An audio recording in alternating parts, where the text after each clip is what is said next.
The speaker spoke for 1 minute and 41 seconds. Now I would like to call upon Leader of Opposition to deliver his or her speech. The floor is yours.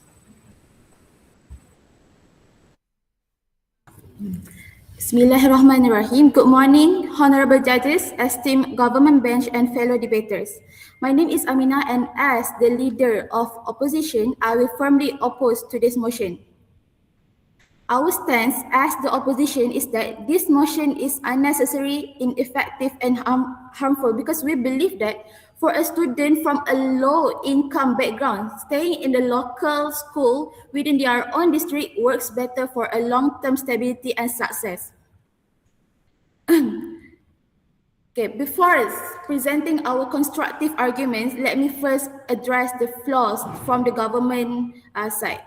The government defines government funded too narrowly because they only focus on the environment, the resources.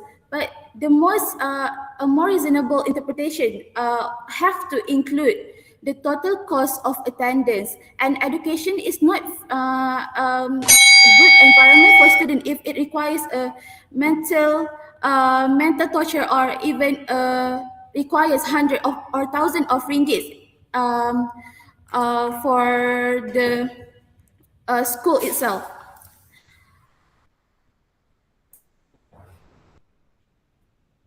Because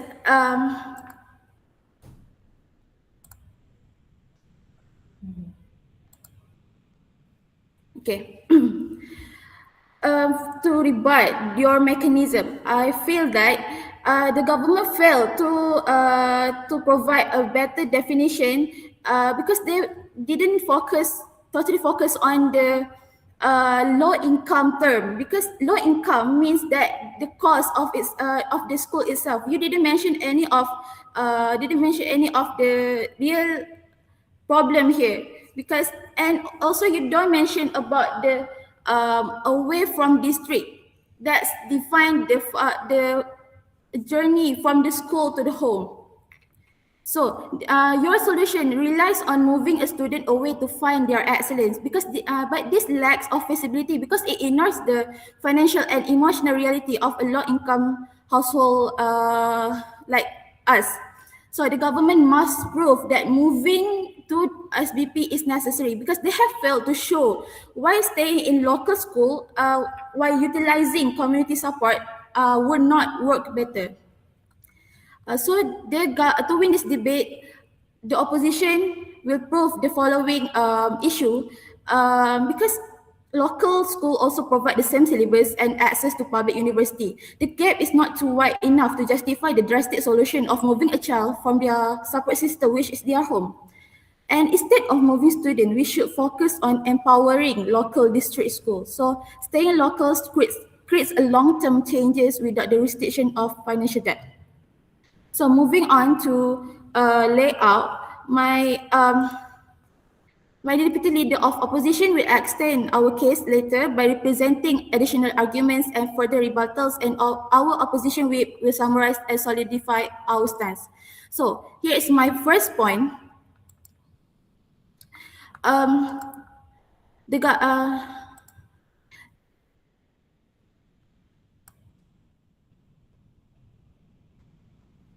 Okay, my main argument is the policy of free education. Since this SBP is away from my district, the financial strain begins with the travel.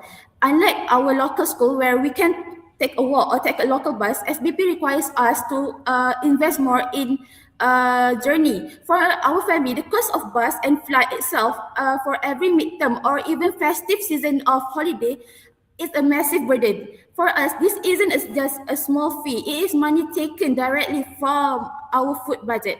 So the SBP itself, the culture demands us for outstanding extracurriculars. So where the school is funded, the specialized sports gear, uniform, and even textbook are not free. There is immense social pressure to keep up with the peer pressure from wealthier background. So in the local school, we can excel based on merit without the financial pressure of maintaining an elite image while still preserving our own excellence. So in a local home, we are the pillar of support. By moving away, we can no longer help our parents or even have the motivation to study if the study at SBP is too pressure. Our absence itself creates a gap between us and our family, as it adds emotional and physical stress to an already struggled household. So the government's plan unintended harm such as financial instability and culture shock. So instead of banning the student from their own community, we should encourage them to bloom where they are planted. So honorable judges, for the sake of the students' mental health and families' financial survival, we, the opposition, stand firm on our stance that this house would not go to SBP. I am proud to oppose. Thank you.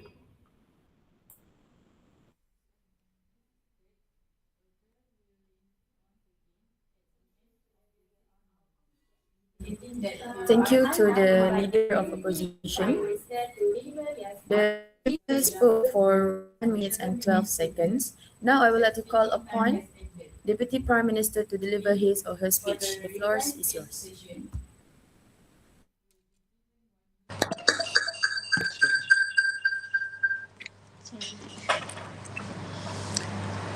Honorable adjudicators, respected opponents and member of the House, as well as Madam Speaker, I arise as the Deputy Prime Minister and I will continue to show you why this House believes that SPP is better than SMK.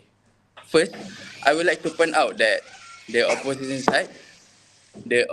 side didn't answer our BOP, our burden of argument. Second, I will rebut the opposition argument. The leader opposition say that SPP costs more money from transportation because if we want to go to a school that far away from our home, it will cost our money for the food and so else. So I will rebut it by saying that in Malaysia or all country, usually the government have prepared a public transportation such as train and else that it will cost much less than we go to the school by ourselves by our car or something else. As example, in Selangor provided a bus Selangor crew that do not ask for a fare. So we can go to the nearest station from our home using by Selangor Co, and it will not cost money from our parents. Fokus ke SPP yang So I Yes. okay, as you saying that they provide provide a free transport, but that does not solve anything because you mentioned Smart Selangor bus. That bus itself doesn't went to any SBP. I am from Selangor. I know about that. Please strengthen your evidence. SPP have a better policy. They provide transportation for students. Untuk balik dah. Tengok. Balik dah macam. Apa dia?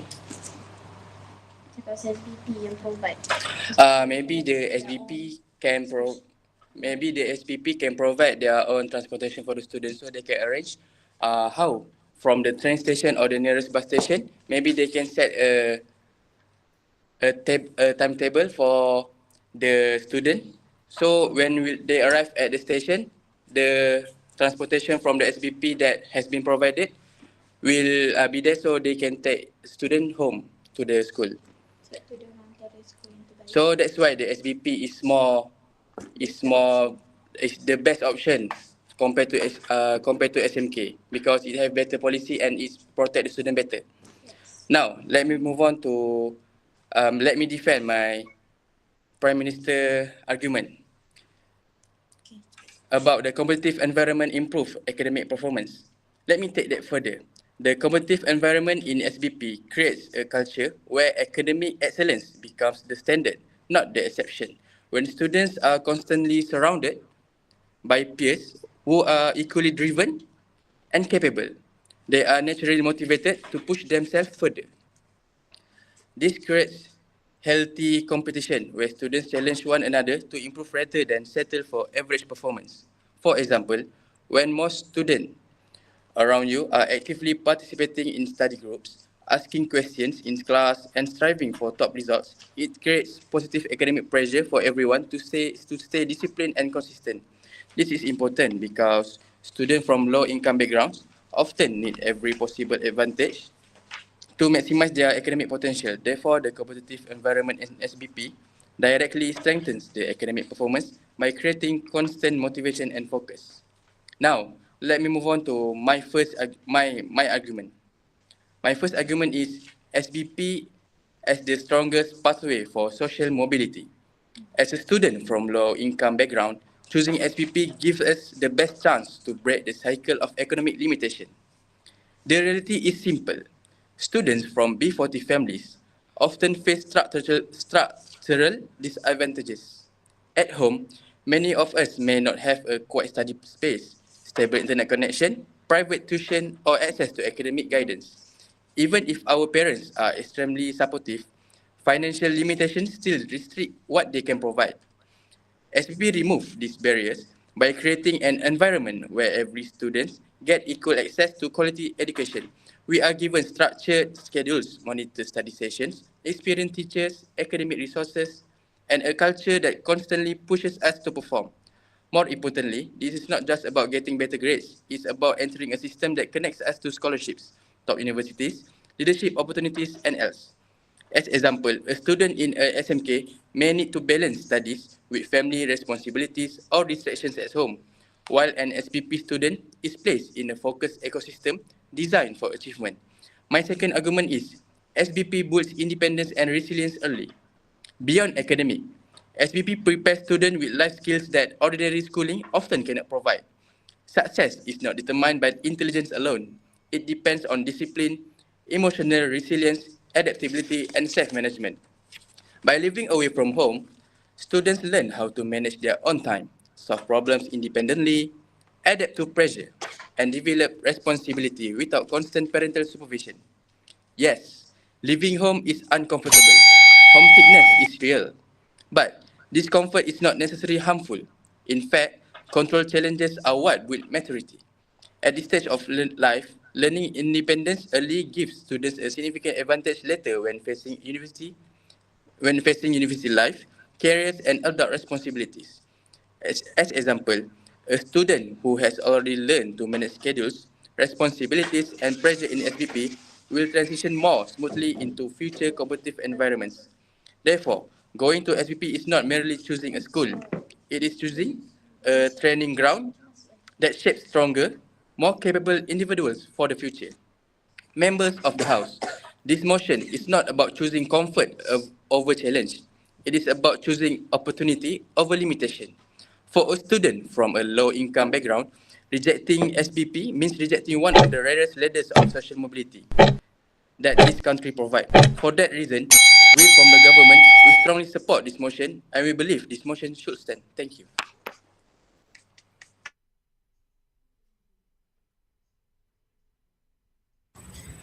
All right, thank you to the Deputy Prime Minister. The speaker spoke for 7 minutes. Now, I would like to call upon the Deputy Leader of Opposition to deliver his or her speech. Here. Greetings, good morning to honourable judges, esteemed government, bench and fellow debaters. As the Deputy Leader of Opposition, I will firmly oppose to this motion that this House would go to SPP. And I will rebut arguments from the government and give my own argument. I firmly oppose first and foremost, I would like to briefly rebut the points presented by the government team. As you were saying, the students provides buses such as My Selangor. Do you know that My Selangor only in Selangor? What about the students that are in other state other than Selangor? Do they don't have any typical buses as My Selangor? And also, my leader of opposition mentioned that that My Selangor buses doesn't go around to SBP schools. Therefore, your argument on buses and your burden of proof of buses are not reasonable.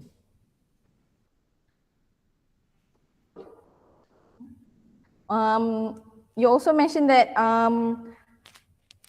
SBP creates stronger pathway for students that attends SBP. And take for an example, Nik Madiha binti Nik Muhammad Kamal. She was a low income student and she doesn't attend SBP. So her result on her SPM result also 20 A's, straight A's. So your argument is sweet towards that. So moving on to my first argument, forcing children to live away during their most formative years in the age 13 to 17 because damage the parent-child bond and emotional stability. Adolescence is a period of intense hormonal and psychological change. During this time, children need the emotional safety net and their parents. So as SBP environments, it creates one structure, can be high pressured and cold. The lack of immediate parental support can lead to suppressed trauma, homesickness, or feeling isolation. Example, many POI? SBP, yes? Why focus only on temporary homesickness while ignoring I'm long-term? sorry, but I won't be answering your question because I need to fulfill my minutes. Alright. Moving on, many SBP students report high level of stress and anxiety due to pressure environment, less than A, seen as failure without having parent present to provide emotion. Some students need help, and student nowadays, they have a side job, which is work job that they need to provide for their parents. So child physiological health is more important for today's society. Moving to my next point, social interaction are artificial and fail to prepare students for diverse society. A healthy social development requires interacting with people who are unlike you. In SBP, students are surrounded only by high-achieving peers, usually of the same age and often the same background. This creates a social echo chamber. They miss out on interacting with people of different academic abilities, different socio-economic struggles, and different life perspectives that you will find in local school. When SBP students enter university or the workforce, they may struggle empathize with colleagues who aren't high flyers. They might lack the street smart or the ability to communicate across different social classes because they spend 5 years in a protected bubble of excellence. Because true social intelligence requires navigating the complexities of diverse world. The narrow social environment of SBP is a disadvantage to student long-term character development. In conclusion, the motion brings more harm than benefit. The government has failed to prove why this motion should stand, while our side has successfully shown the negative impacts that could happen to students and their weaknesses of their arguments are not proven. Thank you.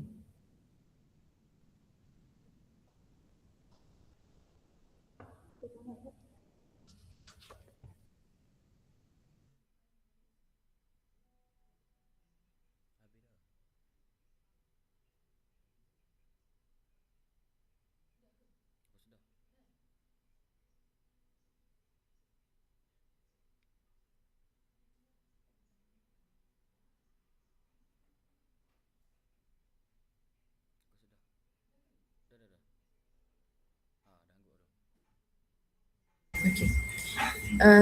Thank you to the Deputy Leader of Opposition. The speaker spoke for 1 minute and 1 second. Now I would like to call upon the government whip to deliver his or her speech. The floor is yours. Test 1, 2, 3. Okay, clear. Clear.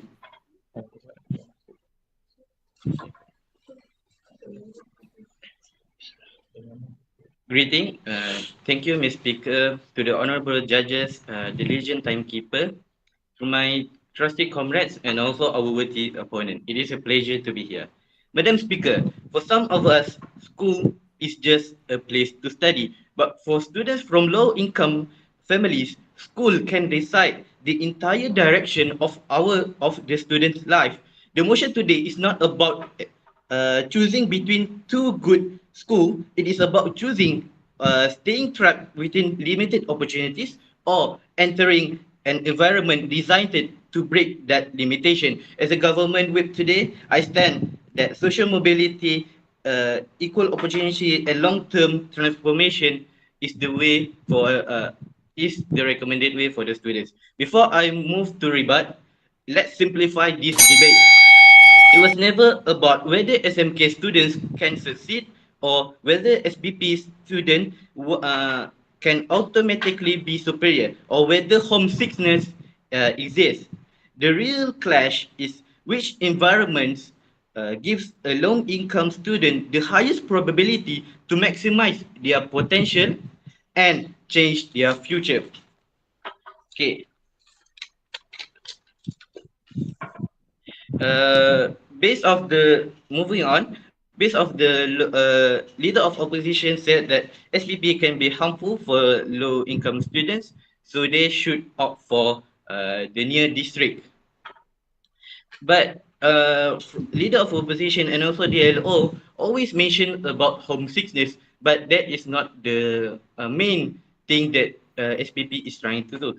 Adaptation, homesickness or emotionally pressured, yes, adaptation is difficult initially, but temporary discomfort cannot outweigh the long-term opportunity. POI? No, thank you. Uh, in the short term, yes, they may be discomfort because they are far away from their family, but they are teenagers from 13 to 17. If it is the same. If they go to SPP, they are more prepared. They are more prepared for universities or work. Not if they don't have the exposure of living far away from their family, then how can it be called growth? And then the leader of opposition said about the policy of free education. But did you take note about my prime minister said about the definition of SBP? It is a government funded boarding school. Government funded. So government funded means that low income students have more social mobility. Okay, and then moving on, the POI, DLO said about the buses in Selangor. POI. No, thank you. Please wait. The buses in Selangor. It is just an example that has been given my deputy leader of opposition. Not every you are trying to say is that Selangor, only Selangor has buses. No, every state has buses, and they said about they commented about my POI. deputy leader, Bestway. Yes, yes, they said about Nick Madeha, but what we are trying to say is not that SMK can still succeed. We agree success is possible anywhere. But it is not about possibility. It is about probability, which which school in statistic gives us more support, exposure, and opportunity. Moving on to my uh, deputy leader said about social mobility. It is an act of it acts as a bridge out of limitation through better exposure, stronger education support, and wider opportunities. Students gain access to scholarships, university. We are trying to the main this debate is about SBP. So we must make sure that students have a better future. Yes, they said about homesickness and also work job. Uh, uh, Opposition said about work job, but it is not the student responsibility. Their responsibility is to study. Yes, in the short term it may burden, but as a parent, if you think as a parent, do you want your children to work? No, every parent wants their children to succeed. In the long term, even if in the short term it is quite burden, even though it's not the student's responsibility, but the parents. But what I'm trying to say, in the long term, if they can get into a better universities, if they can get scholarship, then how can it burden the families? Madam Speaker, I ask you again. And it also, my deputy also said about teaching students how to manage themselves. It builds independence and resilience easy. That is the clash. I believe that if you are the clash is also about what this debate is about living away from home. But what I'm trying to say is that SBP is not only in one state. There's multiple SBP in other state. In one state, there's multiple SBP. So in reality, it's not that hard. Yes, it may be hard, but sacrifice. We need to sacrifice for education. It is a necessary. It cannot be taught. And when it and for the final thing, low income students do not always get equal standing points in life, but sometimes they are offered a doorway into a bigger future. SBP is not merely a school, it is an access, exposure, mobility, and a chance to compete beyond the limit of what the public school. I would like also to mention that the opposition didn't mention about what are the benefits of local communities other than it is near. So the government chases courage over comfort. So we stand strong with the motion today that every student should prioritize SBP as their main choice after primary school. Thank you.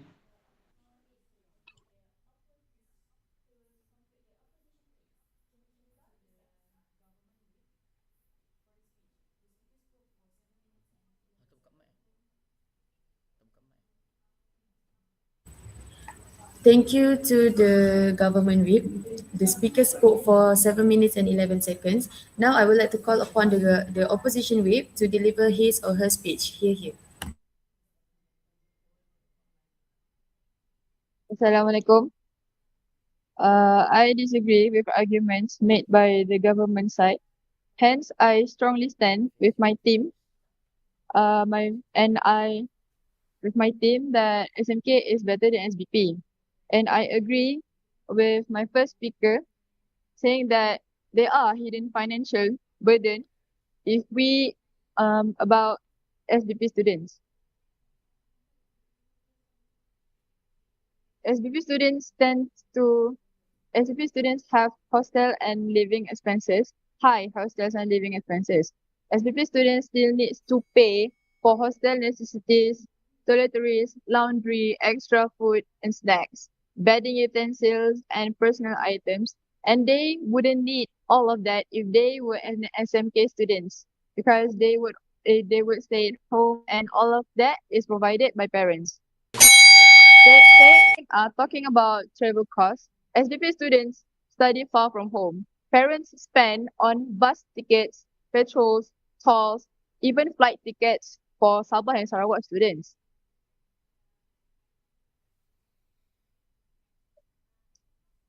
And my second speaker mentioned that SDP are forcing children to live far away for years. I agree with this statement because students enter SBP at a very young age, which is 13 years old. Based on my own experience, SBP students tends to cause loneliness, anxiety, homesickness, and emotional stress. And I hear that Deputy Prime Minister from the government side saying that SB help to adapt to pressure. I oppose that statement because not everyone get easily adapted to new environment. Obviously, SDP uh SDP will weaken our family bond because we spend most of the year far away from home. And we will SDP students will tend to miss family event, important moments and time with siblings. And over time, the relationship with family members will become less close. There are cases of familiar cases that everyone know, which is Zara Karina cases. Okay, let's explain about this. SMK provides stronger family supervision. In SMK, students return home daily and parents can notice emotional changes, stress, bullying affects mental health struggles earlier, while in boarding schools, which is SDP, students are separated from their families for long periods, making problems are harder to detect, which is what happened to Arwah Zara Karina. Cases like Zara Karina raise concerns about bullying culture, abuse of power by seniors, fear among juniors. Hostile environments sometimes create closed system where students are afraid to report issues. And I noticed that Prime Minister from the government side did mention about how SDP help to shape future. I oppose on that statement because SMK students also have a better future because if we talk about scholarship opportunities, many scholarships in Malaysia comes from SMKs, and major scholarships do not exclusively favor to SDP students. For example, JPA does not ask whether you are from SDP or SMK. First, they will evaluate results, exams, leaderships, and interview performance, and also potential of the students itself. Performance, interview skills, co-curricular activities, and attitude are better than school label.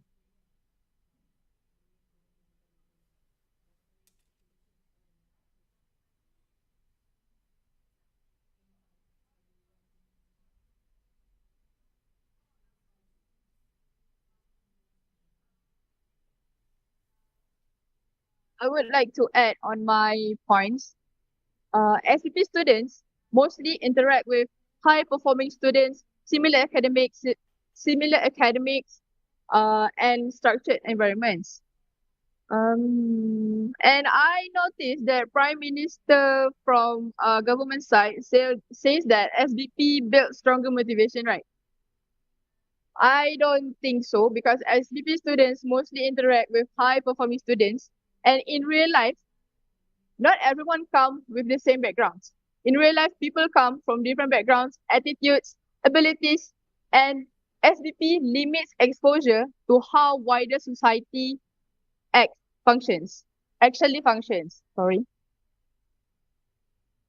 I would like to add that my second speaker did mention about social bubble that fails to prepare students for the real world.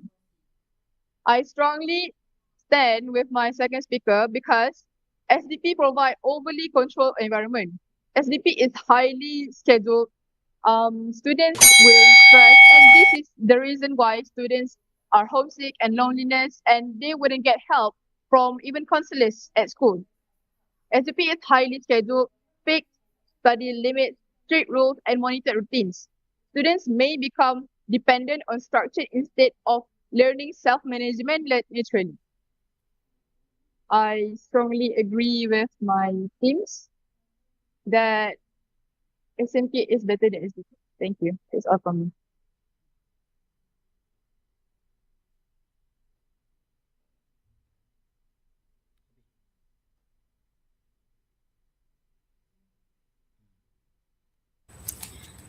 Thank you to the opposition whip for the speech. The speaker spoke for 6 minutes. For 6 minutes and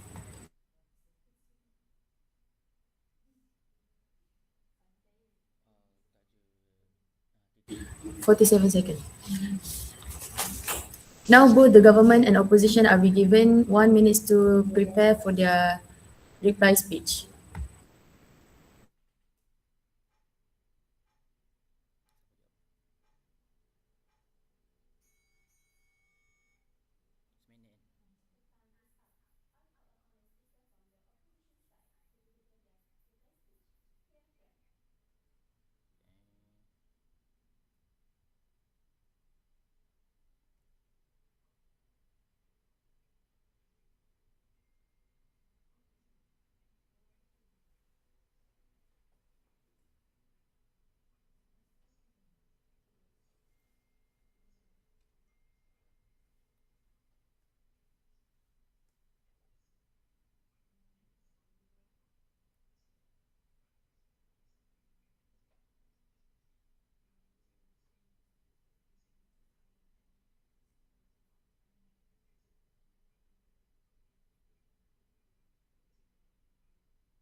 The time is up.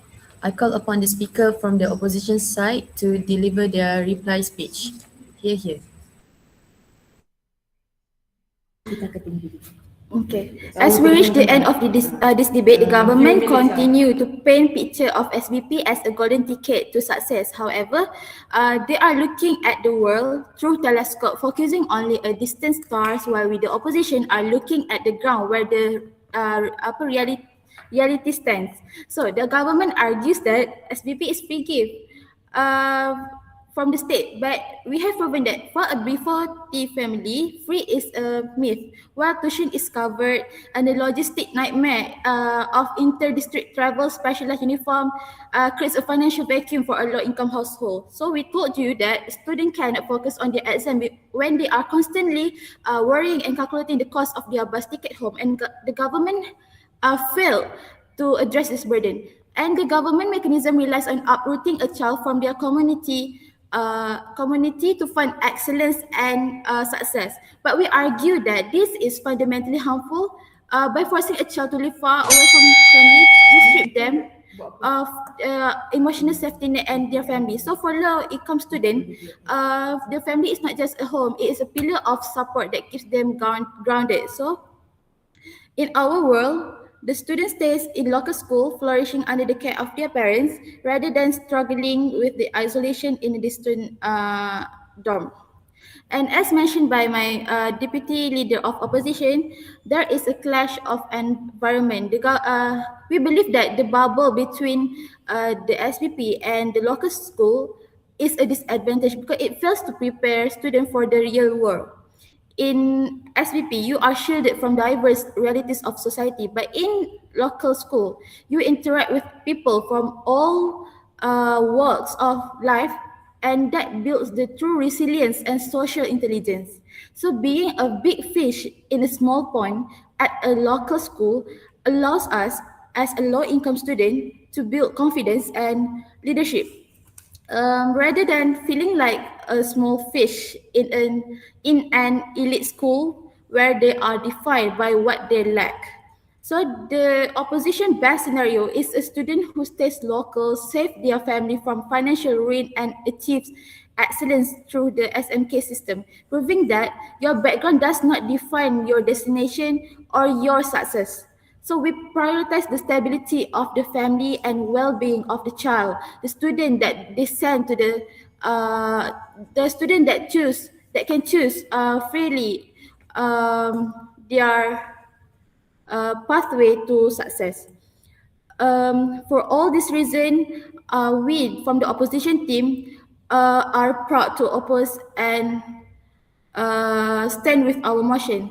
This house would not go to SPP. Thank you.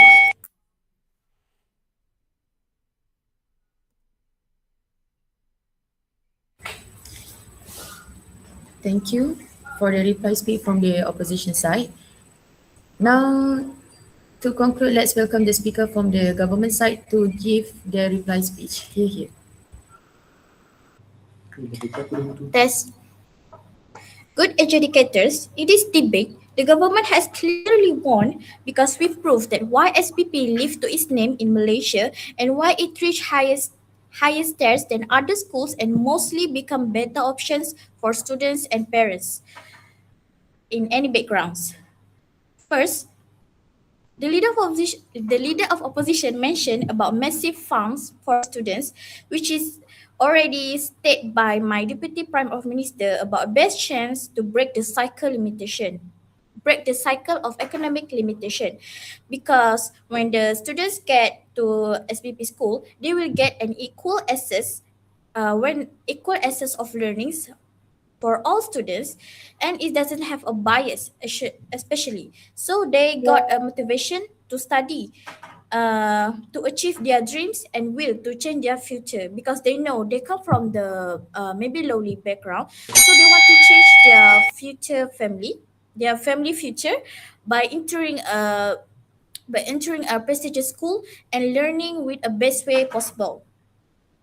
And also it is will create a strong resilience for students, and it will at the same time will develop a personality of the students itself in a better way. Deputy leader of opposition also mentioned about struggle to compete with smart students, but has been stated by the Prime Minister, competitive environment improve academic performance, because we have to look at the bright side. Competitive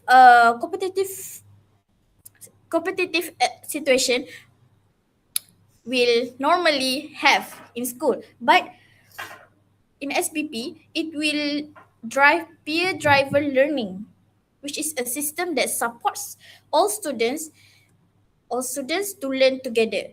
So without thinking about students' background. And also, we we from the opposition side also mentioned about students who enter the SPP will get a mental health illness such as anxiety, depression, and so on.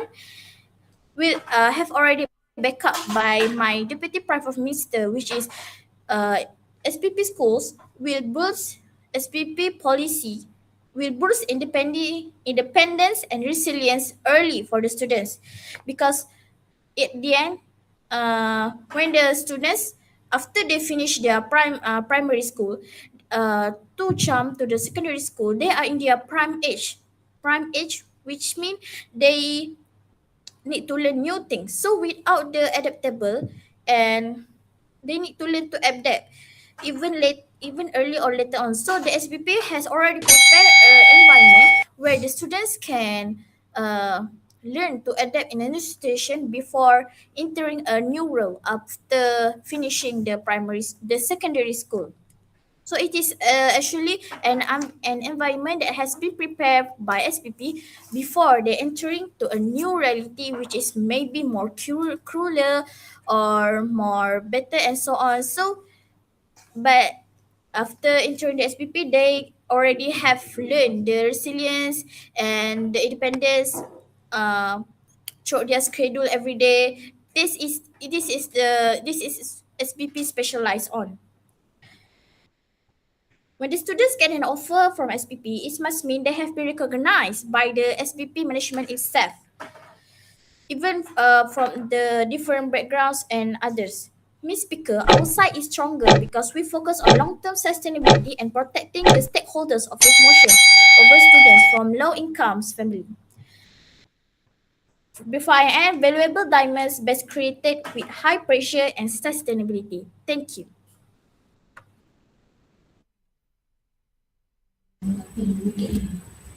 Thank you to the government side for giving the reply speech. That is all for this final round debate session. On behalf of the House, I thank the adjudicators for their assistance and I congratulate all the debaters on their performance. Debaters, you may now stay at the main hall while waiting for the adjudicators to announce the verdict. That is all for me. Thank you. Assalamualaikum and have a good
Hello, I hope everyone is present. Can you guys hear me?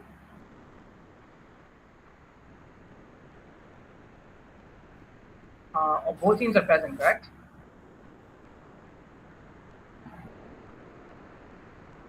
Are both teams present? Am I audible or is it hard for you to hear me? Okay, I'll take that as a yes. Okay, so just so you know, I am the adjudicator for this round. Uh, I'm going to be giving you the verdict and the feedback for the rest of the round. So I just want to make sure everyone is present. That's why I was asking. Uh, if everything is good to go, then I'll just begin my round. Okay? Okay. Yeah, just give me a second. But yes. Okay, so overall, I think the debate was uh, it was an okay debate. I feel like there were certain points that could be expanded upon, and I'll go into it when I'm starting to give my entire verdict. So the way I usually like to structure my verdict is first I will give general comments. After that, I'm going to give you the verdict, and then after that, I'm going to try and explain what the verdict is. And if you guys want more information, I can try answering some of your questions and giving personal feedback. I hope that's okay. So let's just start with some general comments. I think certain things about this is I think I've noticed like a lot of times in like debates when people are not experienced, one thing that I have to focus on a lot is characterization, right? So whenever you're talking about SBP and you're talking about all of these kinds of things, I have to be able to get a better picture of what it looks like, right? Because I know this entire time everyone said that you're going to feel lonely, you're going to feel isolated, you're going to feel this sense of homesickness, right? But I want to be able to to be shown what it actually looks like. Why do people feel such profound loneliness? Why do people feel such anxiety? Why do people feel so much pressure, right? I think it has to be explained in not just a single sentence of you just saying that, it's going to be sad and it's going to be bad. It has to be explained as to why this is. If I just tell you something is bad and I don't explain to you what it looks like and why it is, it's not as convincing. Like if I tell you, I think Donald Trump is a bad person, yeah, no shit, he's a bad person. But if you don't explain to me why he is the way that he is, it's only then I would be able to understand, right? And then you say, oh, this person, he is he's horrible to women. He has absolutely no respect for anyone that's not white. he supports genocide, and yada yada yada. If I say those kinds of things and I can show what type of person he is, then I would be more likely to be right. And I want you to do similar things to this. I want you to be able to show to me what exactly does it look like when someone is living outside of them, and then you have to show me that when someone of that specific age, we're talking about 13-year-olds, correct, over here, and when they end up living in a completely different area, what does it look like?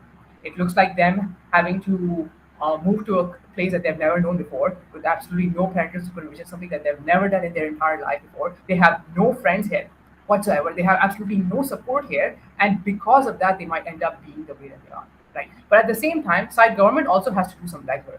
They are not supposed to just accept that all these bad characterizations are supposed to be done. You're supposed to tell them, no, that's not what it looks like. What it could possibly look like is them moving to a completely new place and meeting new friends that they spend their entire day with. They are able to have so much more freedom that they've never had before. And using this, you can actually make SVP look a lot better than it is, right? Being able to live with your friends, being able to study alongside them, and being able to have these deeper connections you would not be able to have in a normal school is also something that could be really used to your advantage. You could remove this entire aspect about anxiety, social isolation, and all those things if only you explained it more and showed me what it could possibly look like. When both of these things are missing from the side, the debate ends up being not as well analyzed and does not feel as ground to real. It's not as bound to reality as it should be, and because of that, it becomes just convincing on both sides, right? So that's just like one basic thing that I do have to mention. I think the second thing that also has to be mentioned is impacts of things, right? I think from side government, the main impact that I got was the main argument they had was social mobility and how it's going to be better for the future, right? And side opposition, the primary argument that I got was that they're going to feel socially isolated, they're going to be anxious, and they're going to be pressured. Okay, both are very fair arguments. I think they work really well.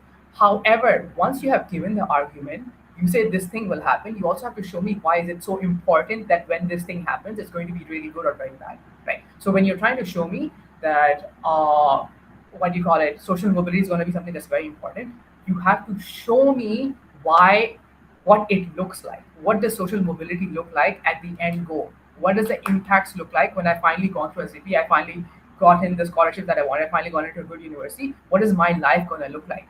And how I'm going to be able to escape poverty and have a higher quality of life, right? That has to be something that has to be explained to me, and I would be able to find your argument a lot more, because if I can see what you are fighting for, I can agree with your point a lot more. I can even say that, well, I think it's completely fine if children are bullied, as long as towards the end of the day, they're able to get something that's truly worth it. They're able to escape this horrible cycle of poverty where they're not able to do anything, where they're not able to afford they're not able to afford a proper living, they are not able to afford like proper education, they're not able to have any of the basic necessities and luxuries they need to survive.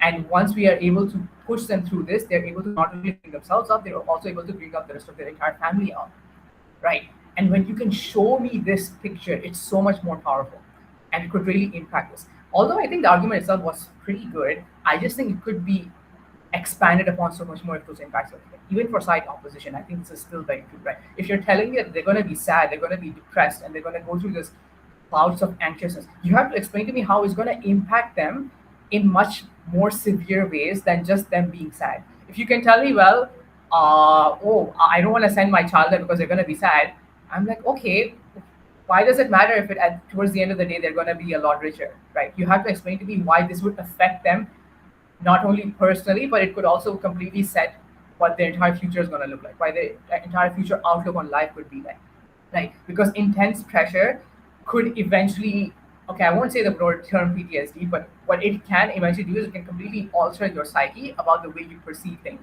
and the way that you have to deal with things, right? And how it eventually ends up creating anxiety in children that may not have had anxiety before, being pushed into these highly pressurized environments where they may or may not be able to get the final, may or may not be able to get social mobility that side opposition claims.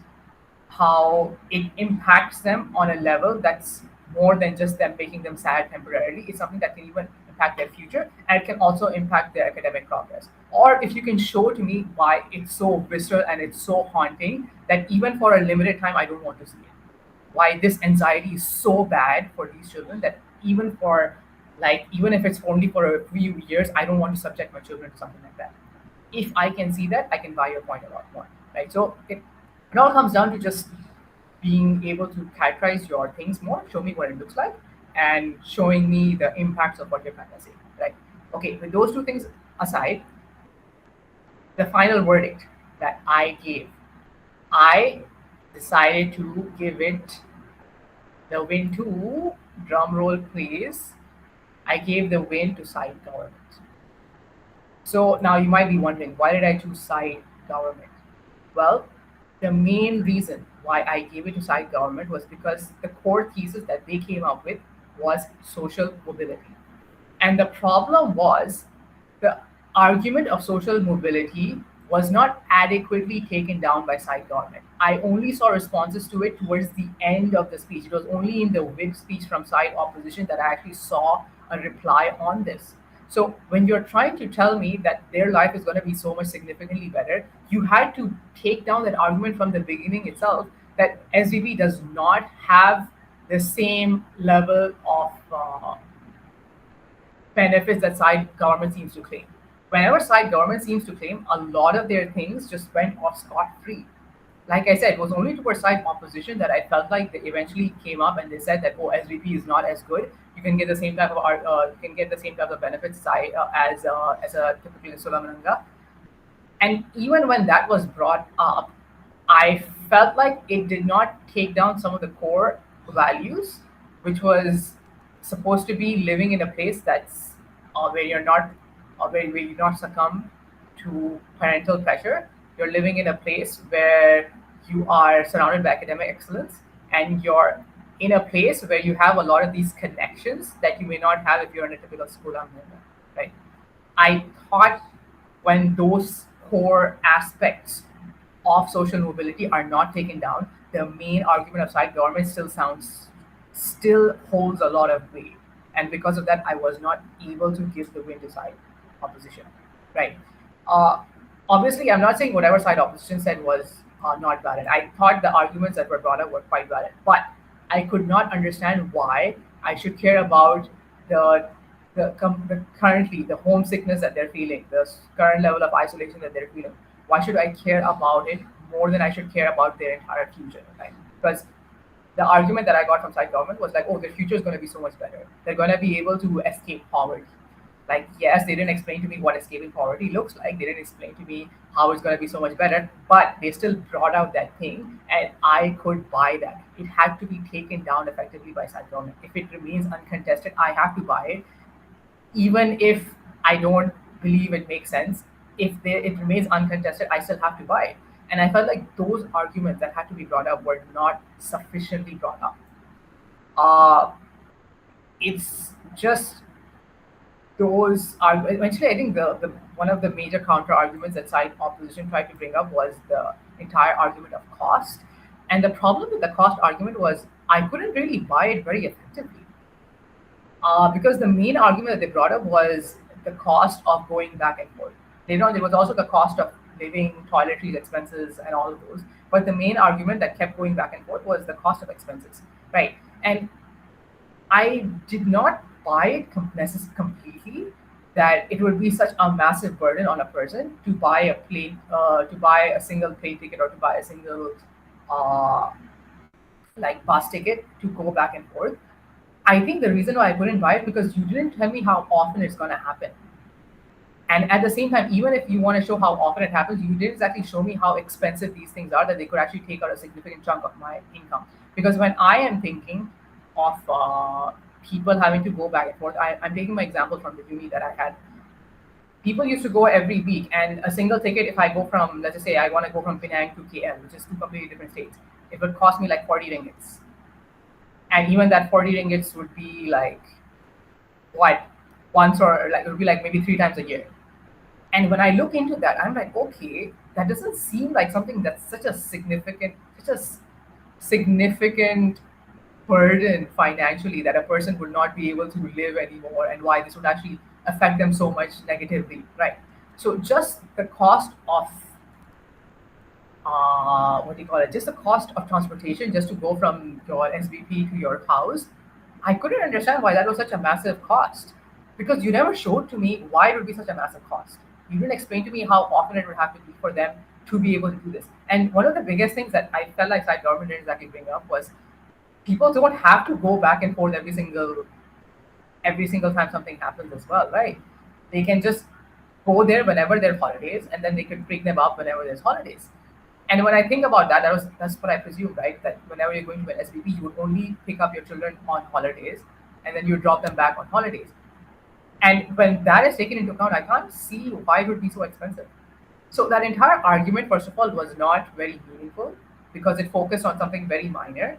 And second of all, even if I have to think of it that way, I think it would have been better if you use your energy on something else. I think the stronger argument was the social isolation one, and like the adverse effects it can have on a person's psyche, and how it could affect them not just temporarily but also in the future. I felt like that could have been a very good argument. One other argument that I thought was very good from side government, side opposition, but came out very, very late, was the bullying aspect. Right. I think when you brought up the story about Zara Karina, right? I'm sorry, I don't remember his exact name. But when you brought up her example, I think it was a very good example. Like, yes, these kinds of things are more likely to happen in SBPs. And I think when every single time we hear about like really, really horrible bullying cases, it happens in either boarding schools or it happens in places where there is no parental supervision. Right. I think that could have been a good argument that could have really helped lay the foundation of your case and improved it. However, it was brought up in your whip speech. And I think you can understand what the problem is when something is brought up in your whip speech.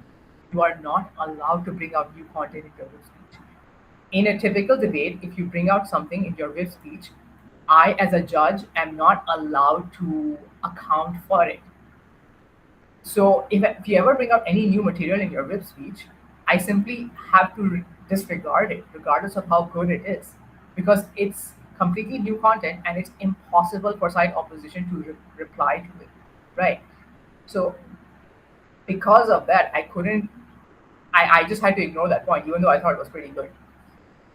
But that's basically how I saw this entire debate. I think there could have been certain things that could have been explained on both sides, but I think on certain issues that were not necessarily addressed, I had to give the win to side dominant. I hope it's all clear. If you think I'm being unfair, feel free to ask. I'm here to try and explain to you why I thought what I did. If you believe that I missed out on certain things, I'm more than willing to discuss it. Just let me know, okay? But that's how I saw this debate, okay?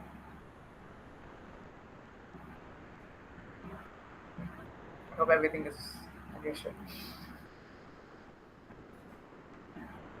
Okay, no worries. Do feel free to ask any questions if you want. Okay, no worries.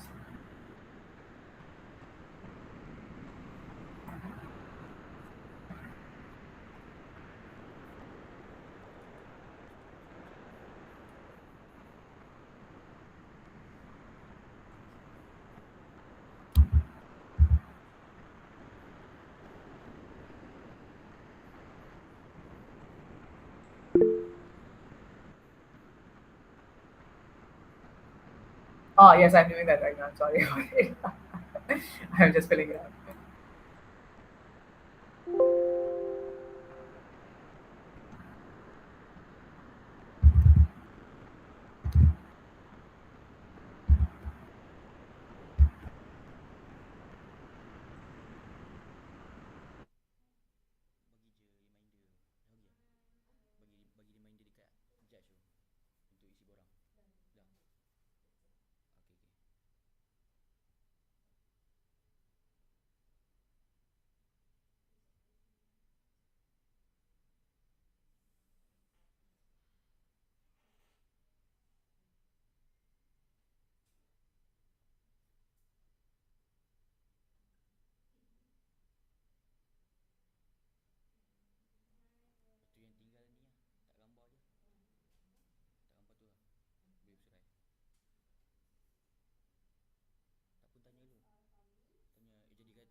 Attention to all, please open your camera because we will have a photo session for a while.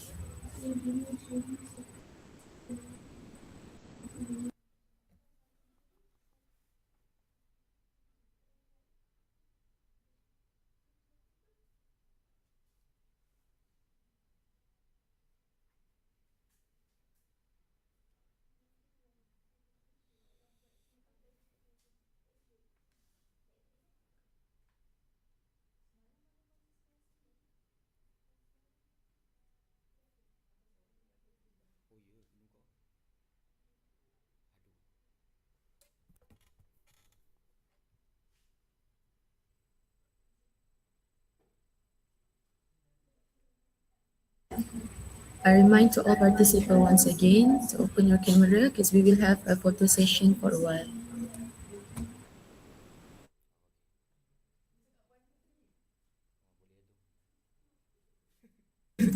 Alright, 1, 2, 3. Okay, once more. 1, 2, 3. Alright, thank you everyone.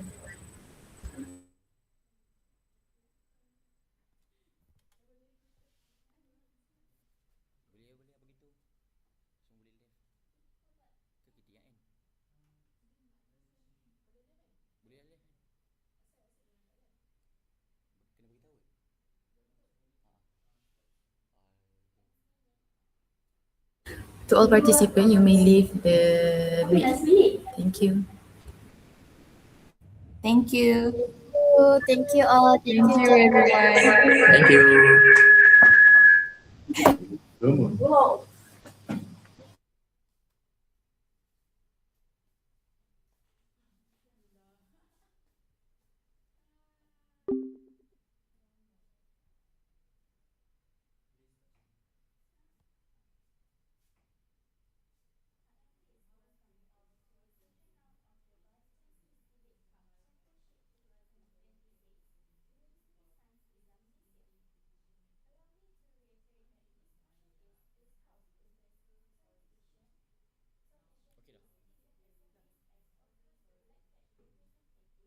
Attention to all participants, please open your camera.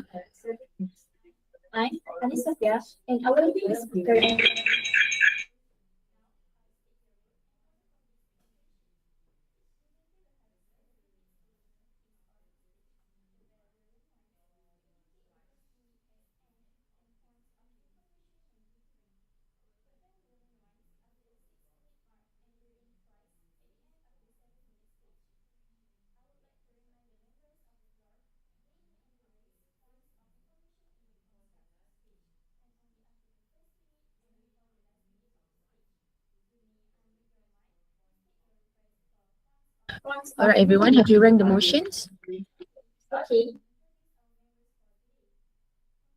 Good afternoon everyone.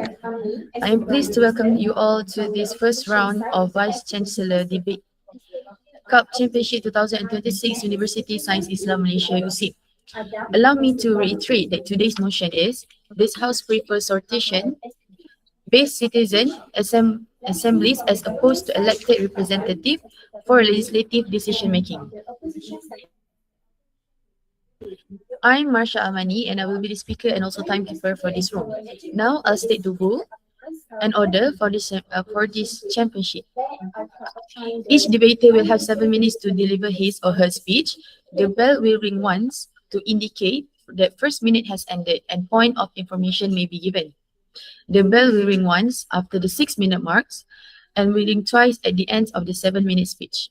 I would like to remind members of the floor they may only raise points of information in the constructive speech and only after the first minutes and before the last minute of speech. You may unmute your mic to state your request for points of information. Are there any inquiries before we start? No? Right. Okay, now let me introduce our member for today. From the government side, we have Prime Minister Sarah Sofia, Deputy Prime Minister Zaim, Government Whip Dina Sabrina. And from the opposition side, Leader of Opposition Harid, Deputy Leader of Opposition Aisha, Government Whip Darwish. Joining us today is also our adjudicator, Mr. Ahmad Amiruddin. Okay, with that, I call upon the Prime Minister to deliver his or her speech. The time is yours.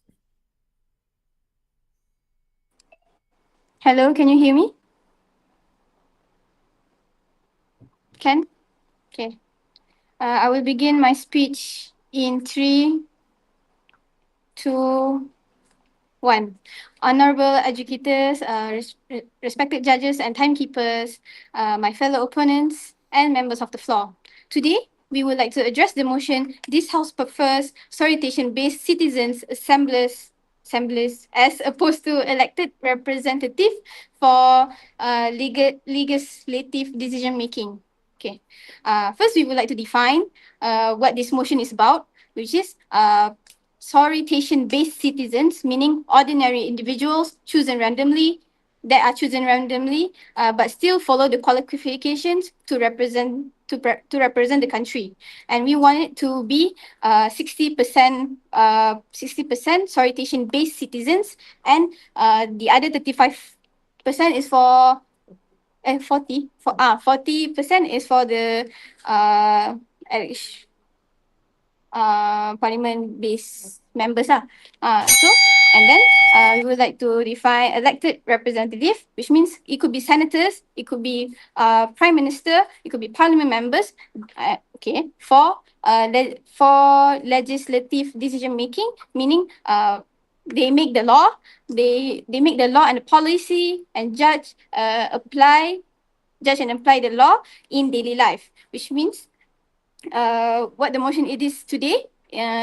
We want to say that should we or should we not choose random people, no matter the background, to be representative as countries, leader, senators, or parliament members also in making law for the country.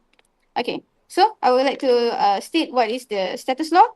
Status quo would be most countries use, almost all I would say, use elected representative people.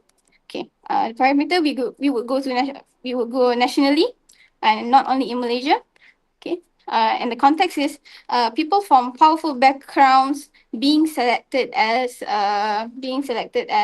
elected representative. Okay, and why do we need this now? Is because the selected ones did not prove themselves. More corruption is happening, and also misuse of authorities has been widened in countries. In countries. Okay.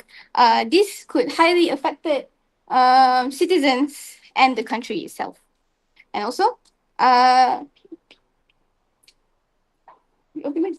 okay, I would like to give the opposition side the burden of proof. Firstly, do election favor capable people or simply people with money and influence?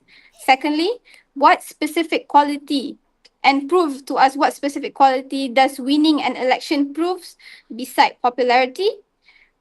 And that is all. Also, and I would like to go through my points, which is firstly, so we stand for, we prefer solicitation-based citizen as opposed to elected representative for legislative decision making. So we choose solicitation-based more than elected ones. Okay, so first, which is my first one is restoring people's voice. Okay. Why restoring people's voice? It's because now, like we see, it is the person who work as the representative for making laws are the people who are selected, and the ones that have powerful backgrounds, like they are from elite schools, they have powerful connections and all. So they do not understand the true struggle of a normal citizen as should be. So when they are making law, they did not actually solve the problem what citizen normally face in daily life. Okay, so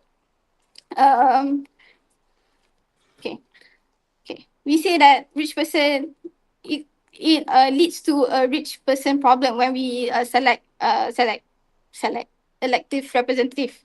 it could create rich person problem because they don't know the struggle of it. They don't know how citizen lives, what citizen face in daily life, like what, like like like poverty, health, or climate change or whatsoever. And then also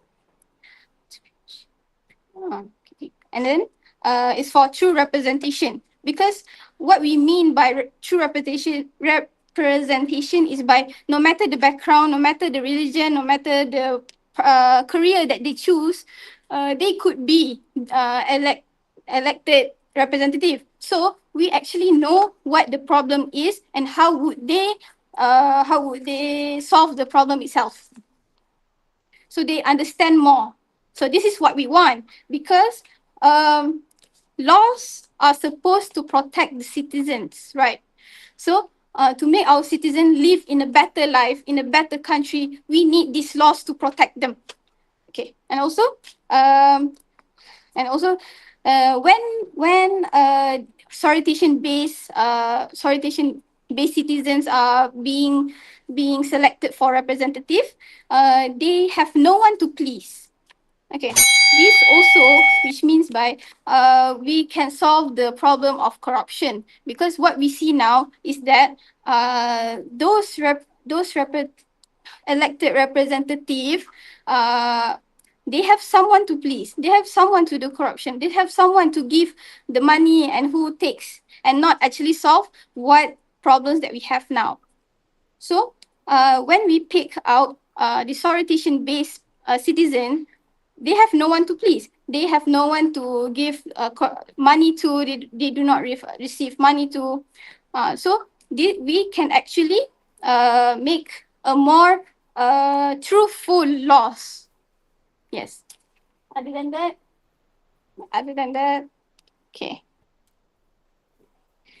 So what we want is we want to solve the problems by citizens, because they are facing by it, and the if we choose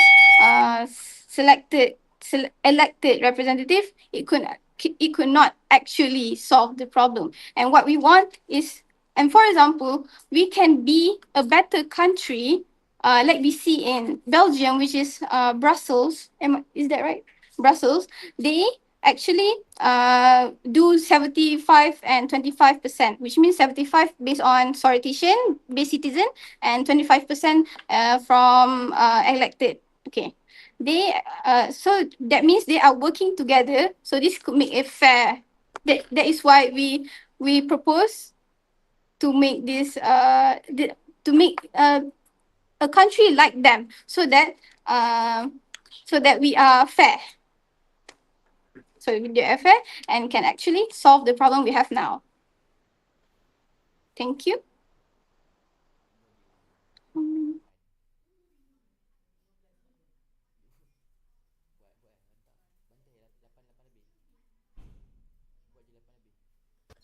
Thank you to the Prime Minister for the speech. The speaker spoke for 7 minutes and 10 seconds. Now, I would like to call upon the Leader of Opposition to deliver his speech. The floor is yours.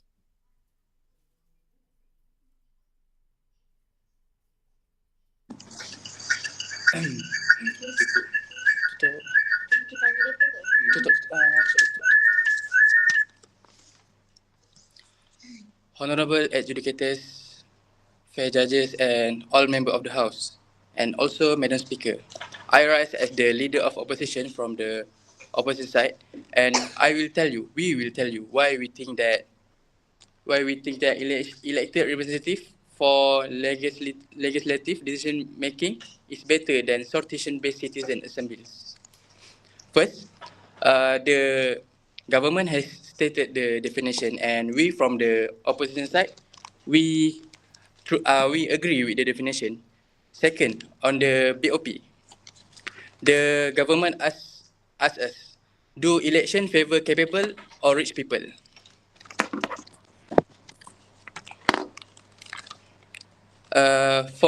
From our side, we think that election does not favour rich people, because the people that join a party or so ever, they will get trained by their party. So representative of the party is the person that capable to navigate, to order, to control our country. Now let me rebut the Prime Minister's speech. The Prime Minister say that there is corruption on the elected representative for legislative decision making. From our side, uh, no system is perfect.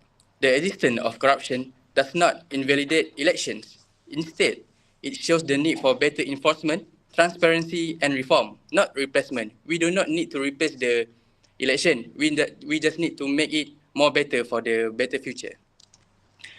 Next, we, from the opposition, we oppose the motion.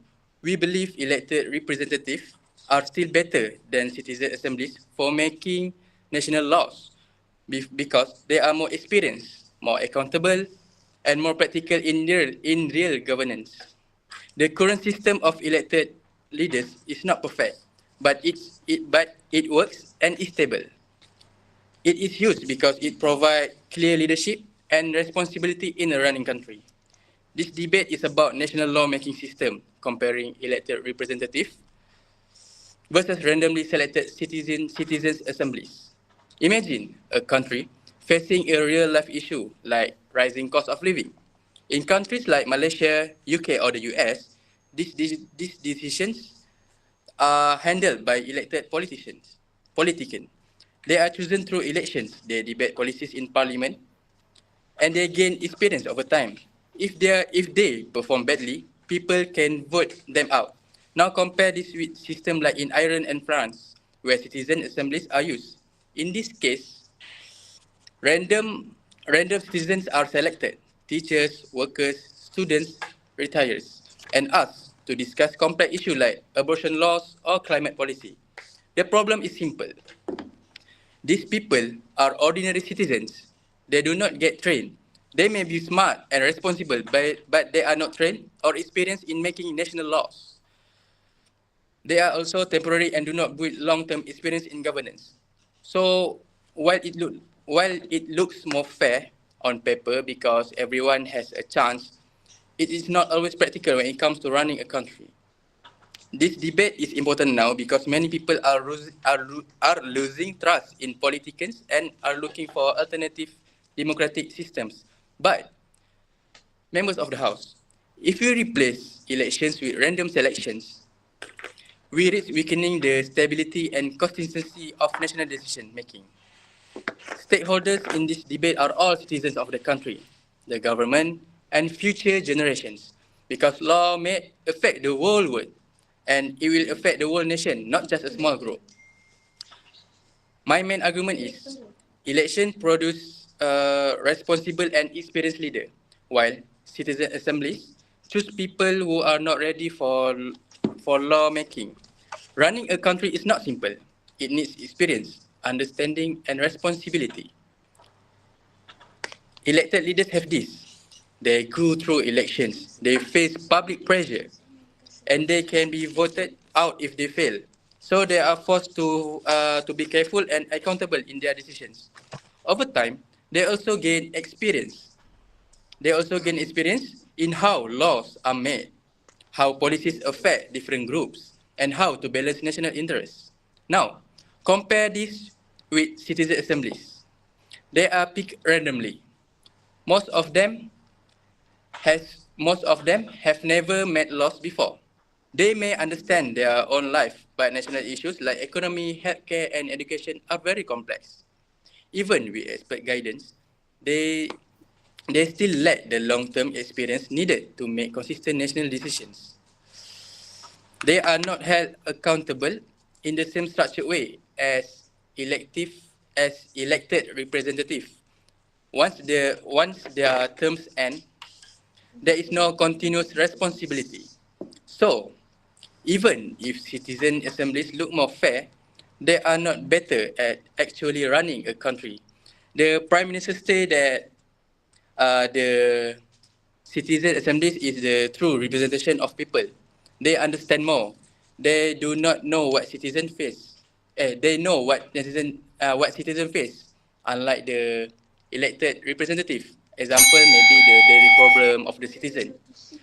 But we think that the election, the elected people is still a member of the country, is still the citizen of the country. So, and when they get enough training from their party, from maybe they can seek advice from the maybe they can seek advice from the expert.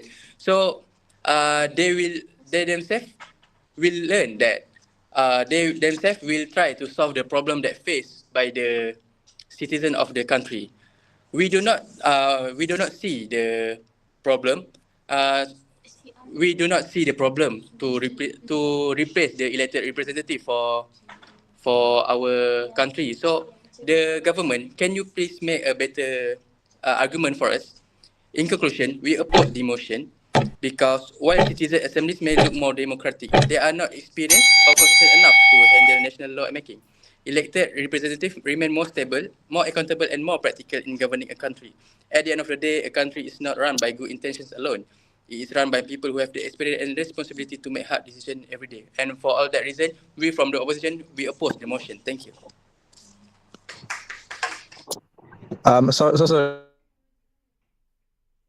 Sorry, can you give me 10 minutes a bit? Chairperson, can you give me 10 minutes sekejap? Sorry, can you give me 10 minutes? Oh, yes, yes. Yeah, give me 10 minutes.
Okay, so sorry. Yeah, I can continue, but can I request that the debaters turn off their cameras? My line's a bit choppy, so I think to make the line my line more clearer, please turn off your cameras, please. Thank you.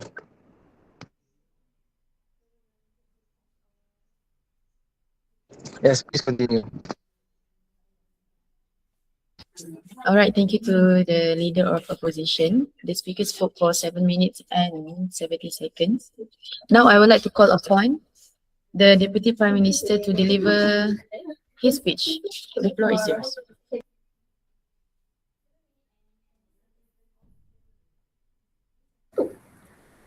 I will begin my speech in 3, 2, 1. Thank you to the Honorable Judge and wise people and my respected opponents, and also a member of the floor. Okay. First of all, I would like to rebut the opposition leader that he say about they want a better law enforcement. I want to say that better because it will have a better law enforcement to avoid corruption. No matter how no matter how strong law is, uh, there will be always loopholes. Um,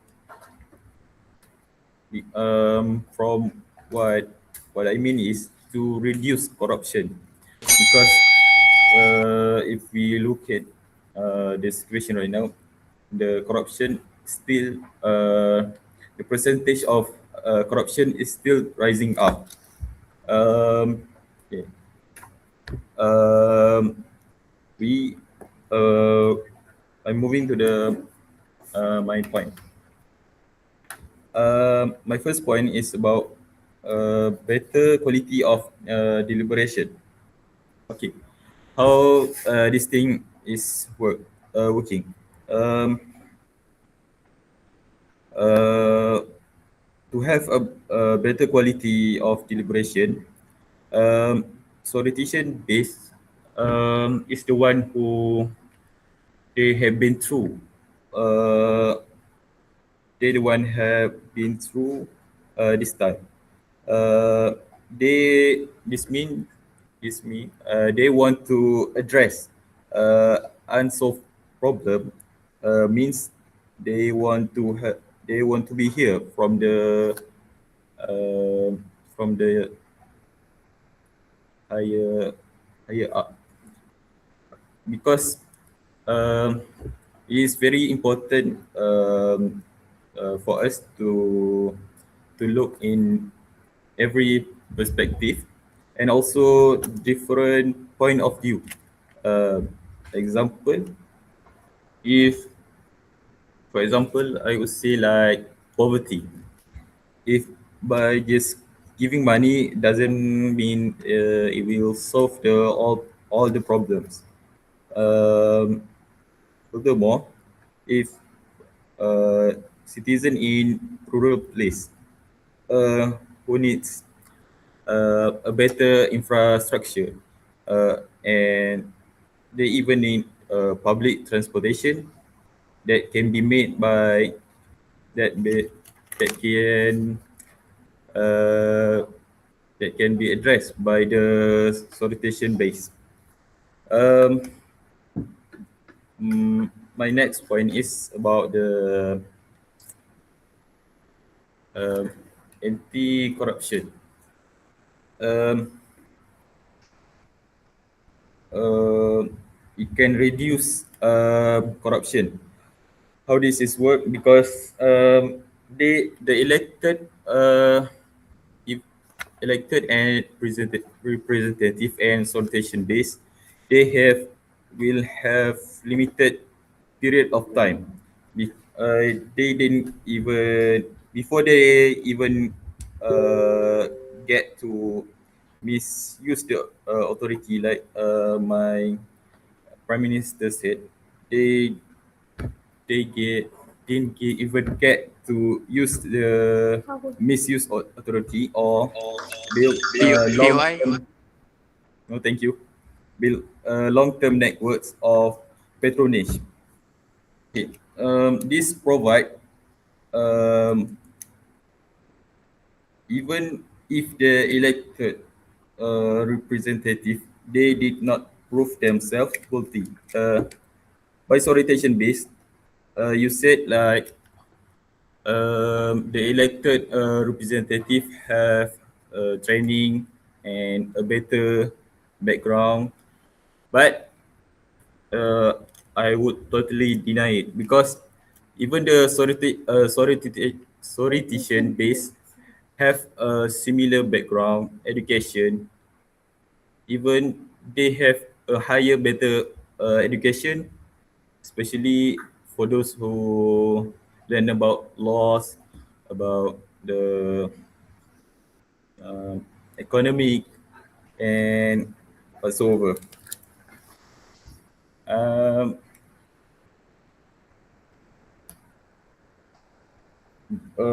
because you said you want to propose a better alternative, but I didn't hear anything from you about the alternative, a better alternative. Um, I So we strongly propose this motion. That's all from me. Thank you.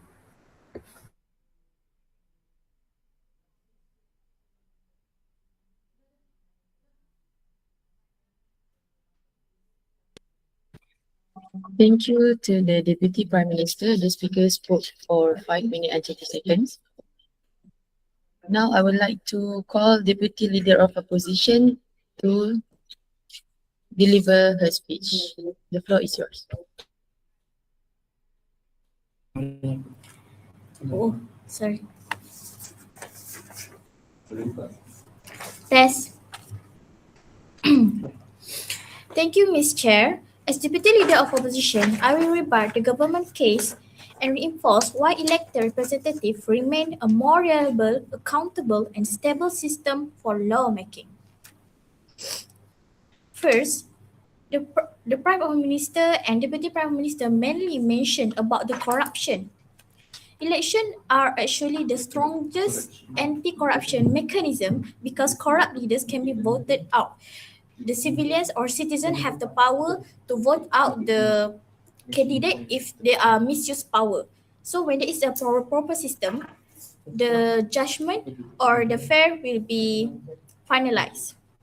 Corruption also happens due to weak enforcement or lack of transparency and institutional failure, not because citizens vote for leaders. So the problem is not about the voting itself or the corruption happens because the citizen votes for the bias or what, but it is because weak enforcement and also lack of integrity of someone. So it doesn't involve about the law of vote. The Deputy Prime Minister also mentioned about citizen from rural places doesn't have voice. It is not true that no one listens. In fact, elections are the primary mechanism or main place or platform that forces leaders to listen to citizens. It is a place for leaders or higher ups to listen the problem of the citizens or doesn't matter it is from rural or from countryside and others, because elected leaders depends on votes to stay in peace, respond to public opinion trends, and adjust policies due to voter pressure. For example, when the voting session is going through, the citizen have a chance to represent the problem to the leaders, to the highest up, or to the candidate that going to be a leader. So there is a decision of hearing and a solving problem also. Governance requires expertise. Lawmaking is not a simple opinion. It is sharing. It is sharing between the citizen and the government. And also it involves a legal knowledge and also policy analysis. This selection, why the elected representative is more important, because this selection predict a future for the country.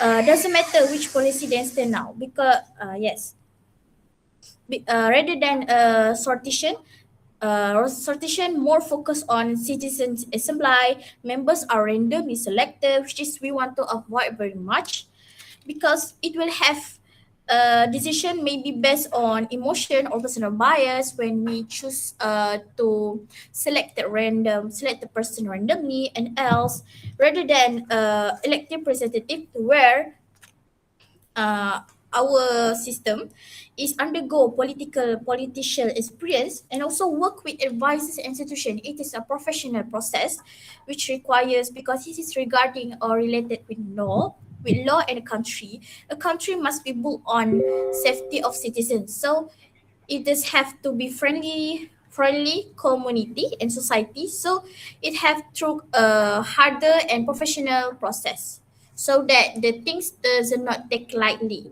for others to take advantage on. That's why there is this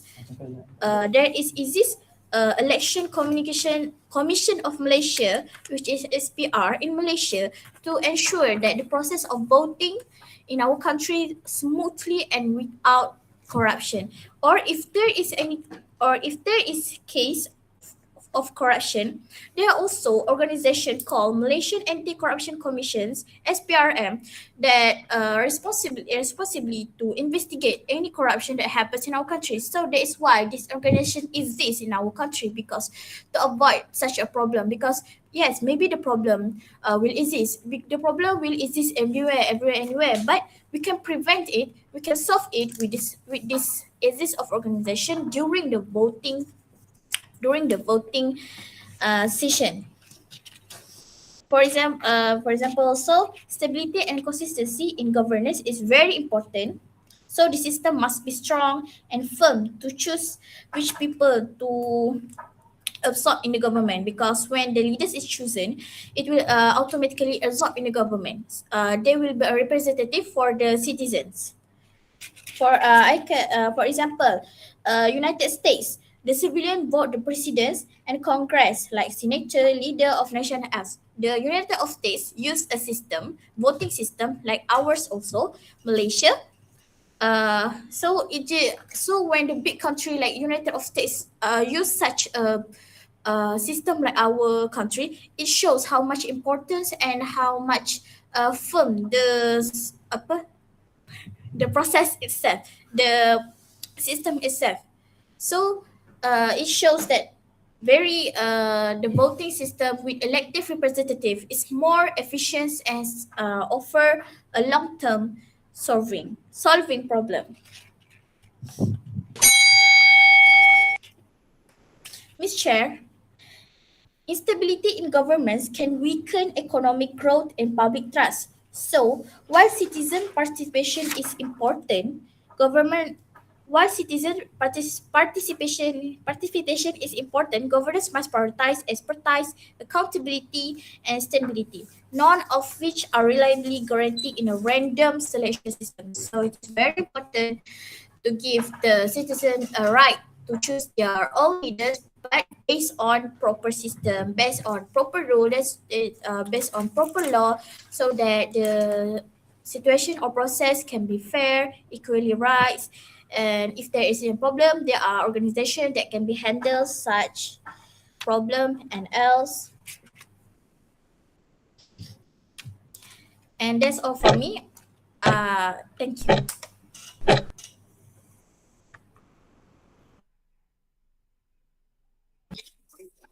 Thank you to the leader of opposition, to the deputy leader of opposition. Now I'd like to call upon the government whip to deliver her speech. The floor is yours.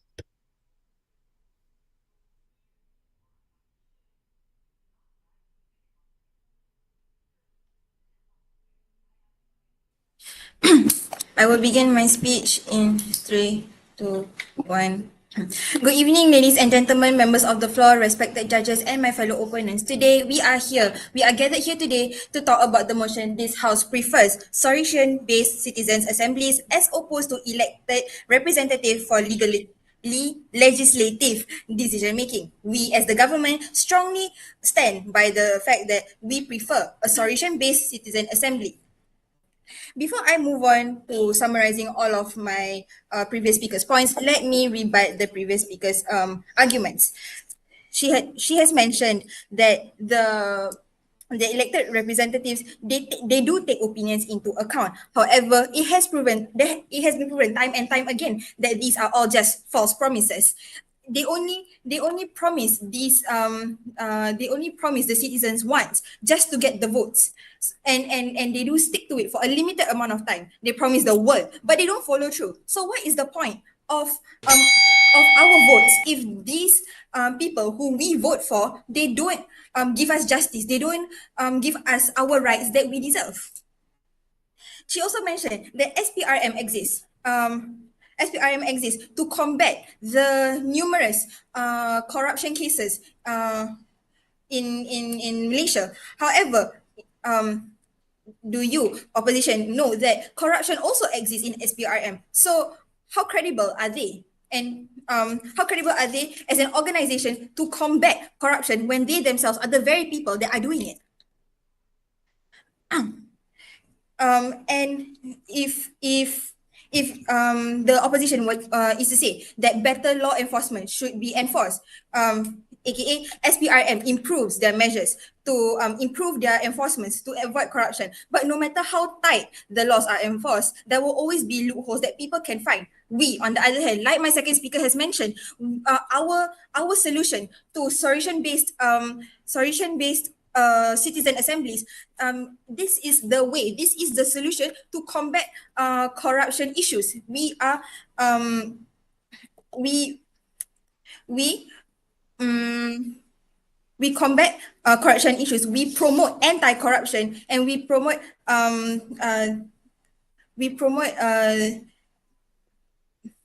we do not agree with the misuse of authority being brought forward in the elective representative assemblies. The opposition also mentioned that our solution-based citizens are not trained and they do not have the qualifications. But like my second speaker has mentioned, and like my first speaker has put in her definition, they are qualified. This is not picked at random. The choosing committee does not close their eyes and stick their hand into a box and pick a name. No, they look at people who have qualifications, and these people with qualifications, like my second speaker has said, they could be doctors, lawyers, scientists even, and which means that they are more than qualified to take the stand and to have a say in what the citizens want, into what the citizens want. They know because they have lived it, like what our arguments have been so far.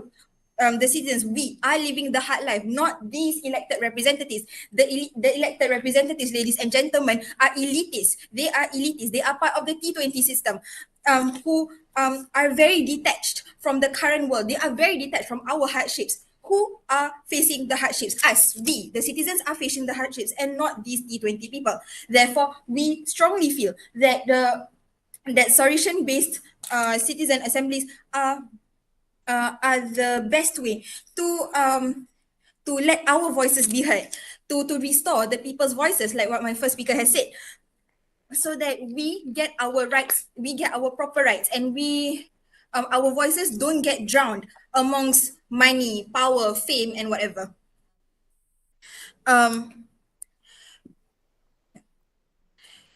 My first speaker has also mentioned the point where the point about Belgium, Brussels. They do apply these solution-based assemblies, and it has proven to be effective. It has proven to be the citizens are much more happier in their own in their countries. And we as on a global scale, we rarely hear citizens in Belgium or in European countries bashing about their own parliament or government. But why do we hear it so much in countries like Singapore, Malaysia, Indonesia? Is because this misuse of power, this misuse of authority is too much, and we cannot take it. Therefore, we strongly feel that solution-based citizens assemblies is the way, is the solution, is the perfect solution for the problems that we face in today's world. Therefore, ladies and gentlemen, members of the floor, stand with us as we have provided the best solution for you. And that is all from me. Thank you.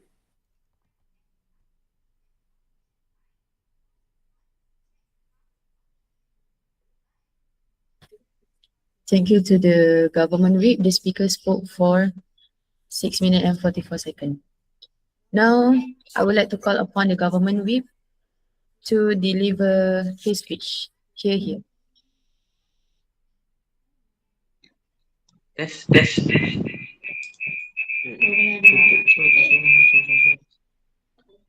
Clear?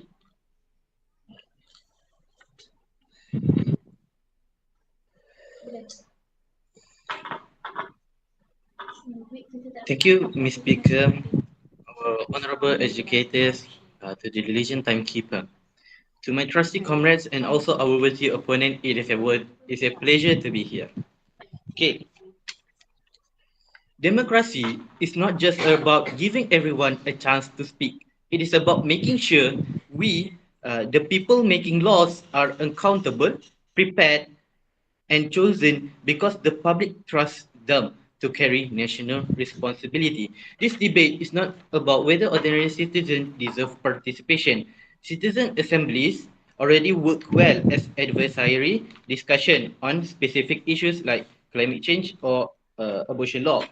But the real clash is about should nation legislative power come from democratic mandate or random selection. Our side's legitimacy comes from the public trust, accountability, and long-term responsibility, not probability.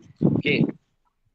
Uh, what has been mentioned by my leader of opposition said about combine accountable plus experience. Government separates representation from accountability.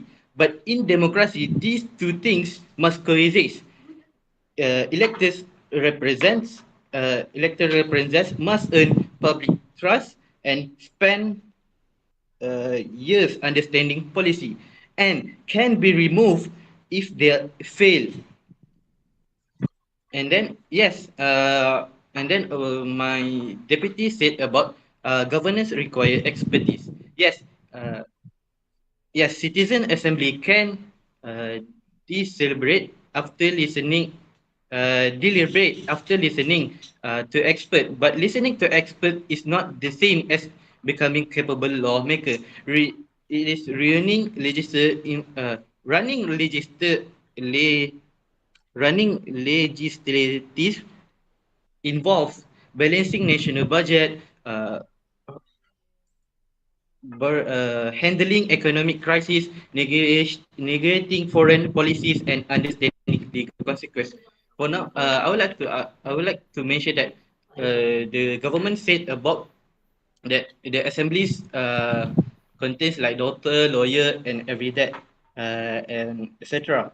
But do you think they are capable of making law? Yes, higher education is important, but making law requires experience. Uh, it is a different sector. And then my deputy also said about stability. Elected government governance Elected governors provide continuous policies that need long-term planning, consistent direction, and institutional memory. Sortition-based assemblies constantly rotate ordinary citizens with different understanding and priorities that creates inconsistency and unstable policy making. A nation cannot function efficiently if governance keeps respe- uh, res- res- representing with every new random assembly. Moving forward, about the today, there's also the clash between corruption, and we respond about accountability. First of all, corruption is an individual institution, and it is not to blame the election. It's not to blame the election themselves. At least elected politicians are accountable through media scrutiny, opposition pressure, and elections. So random citizens are actually easier to influence because they lack political experience and institutional understanding. We must know that doctors or lawyers may understand. Yes, they understand and they feel, but making law is a different thing. They must consider every aspect and must not leave behind. But what if they were wrong? If what if they were corruption, as mentioned from the government sides? That's when accountability comes through. Miss Speaker, accountability means if they fail, they can go out. Simple. That means there is someone to hold responsibility if they make a mistake. And then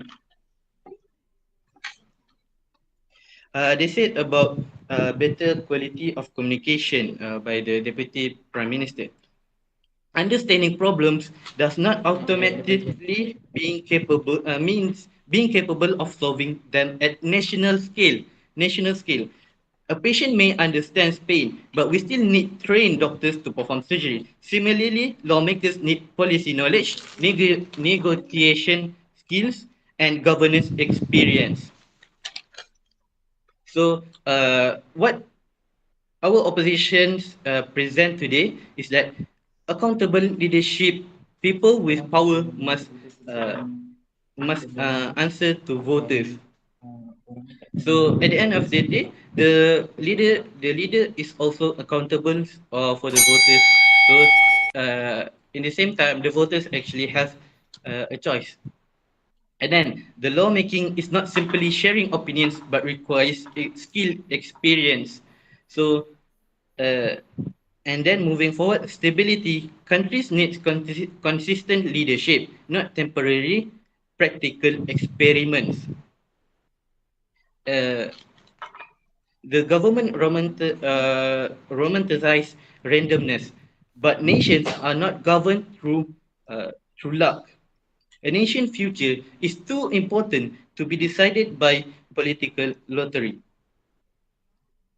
So today, the opposition is proud to oppose. So today, the opposition says that it is better for elected representative for legislative decision making rather than choosing sortition-based citizen assemblies. As that is all. Thank you. Thank you to the government whip. The speaker spoke for 7 minutes and 11 seconds. Now both the government and opposition are being given 1 minute to prepare for their reply speech.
Okay, everyone, the time is up. I call upon the speaker from the opposition side to deliver their reply speech. Here.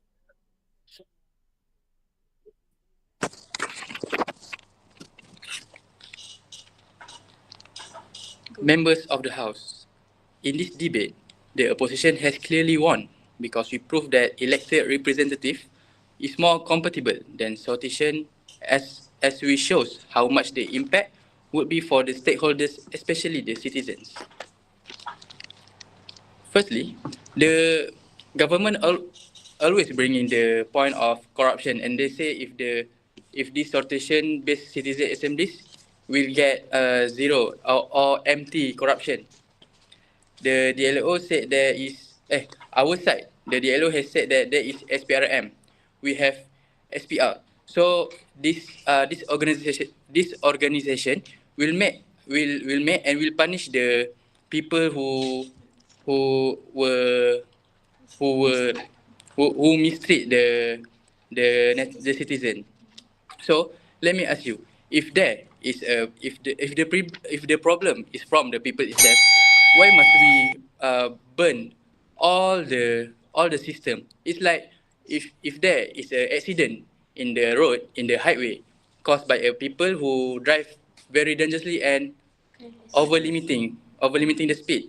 So then just burn all the car So just burn all the car because it will solve the problem. No, the thing is, the problem is from the people. So just punish the people, not the system. And we can, and this, the organization will also educate the people. So when people want to make a bad deed, or like they want to corrupt, so they will see that, oh, there is a example of how people who is elected get punishment from the country itself. Second, the government also said that if the elected representative is chosen, they will misuse the authority. They will driven of the power itself. So let me ask you, the government, does citizen assemblies will not driven by the power itself also? You do not show us that the the people that were selected based on the rotation, you do not show us that they will not be driven by the power also. So if you remove the system, if you remove the elected system, so but it will keep the problem itself is also constantly happening. So what is the function of the government want to the government prefers sortation-based citizen assemblies because it doesn't solve the problem. Third one, they say the sortation-based citizen also have more understanding. They understand the state of the people. We don't agree because the people that were elected also is normal people from the country. They want the best for the country. So if you say that they do not understand the people, our side has said that the people that join the elected, there is the people who has expertise, they has experience, they have accountability. So it's not fair that you say that people is more just will do more justice to the people than the one that have experience and expertise. It's like if you want, if we I give an example. If you say if you say if what you say is logic, so then the school, why don't the school the student choose the principal? Because they can choose the principal that acknowledge the hardship of the student. So it is the same logic. So lastly, in conclusion, what we are defending today is simple: a system that works, is accountable, and has experience in governing a country. Citizen assemblies may sound fair, but fairness without experience and responsibility does not make good laws. So at the end of the day, we should choose what actually works for the country, not what just sounds good in theory.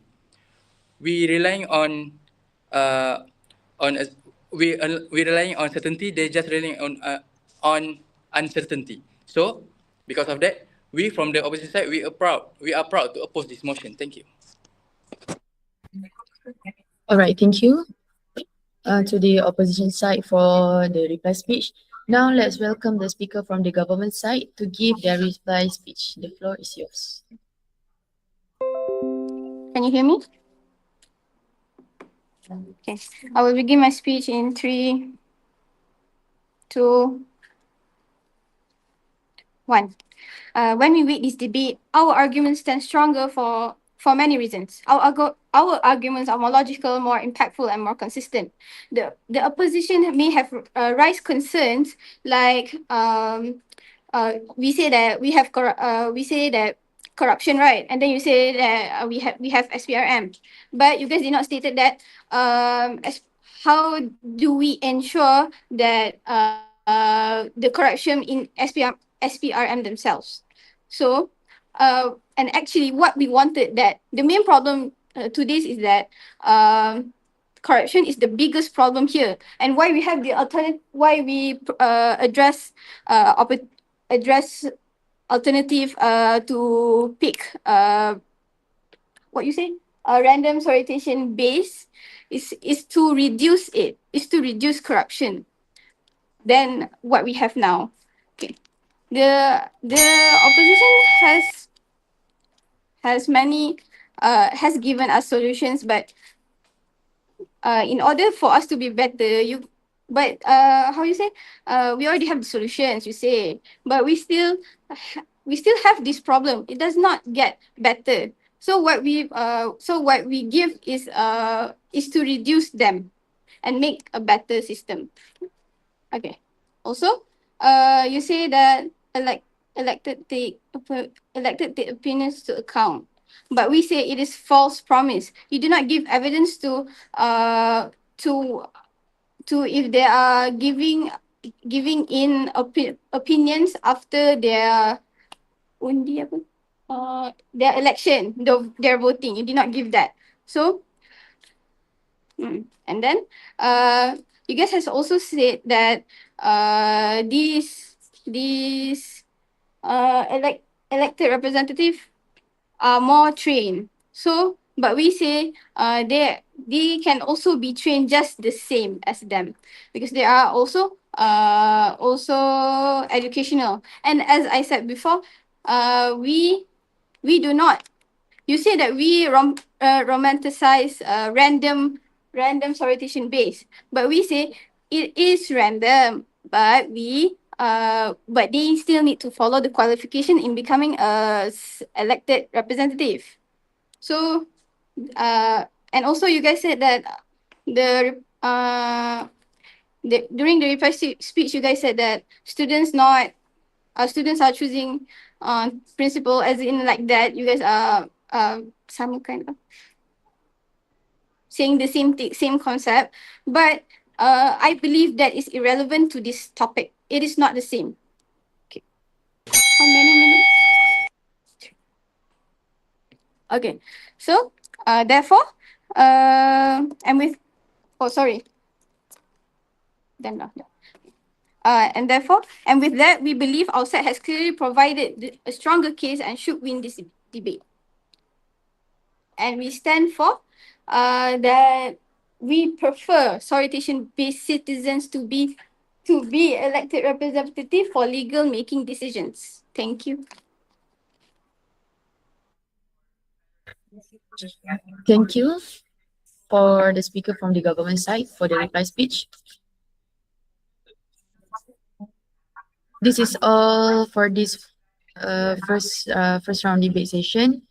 Now we would like to give the adjudicators 5 minutes to discuss on the verdict. Debaters, you may go to toilets and drink waters, but you have to come back for the feedback and the verdict released after 5 minutes. Thank you.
Hello, Assalamualaikum.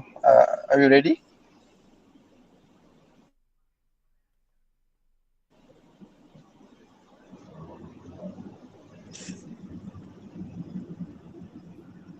Is it 5 minutes yet? I don't know.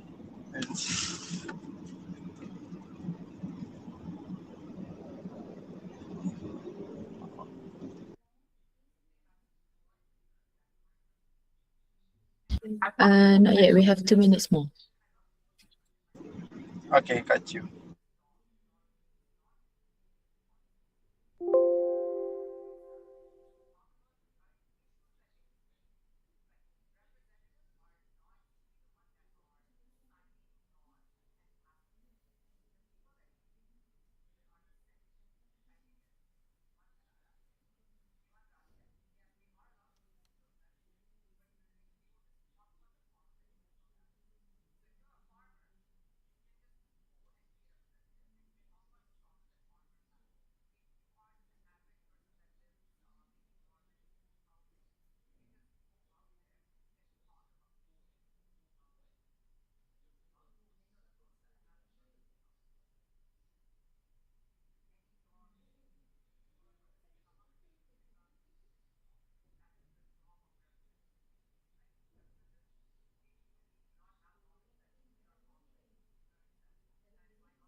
All right, everyone, we have passed our 5 minutes.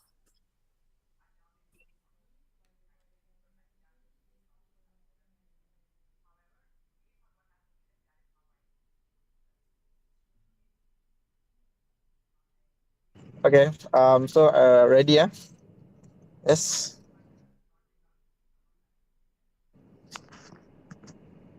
Okay. So hello, welcome everyone. So here's what I'm gonna do for my oral education and verdict. I will first announce the winner of the motion and of the debate. Then I will give my justification as to why the team won. Right. So I think it was very interesting debate. So, but in the end, I felt that the winner of this debate was yeah,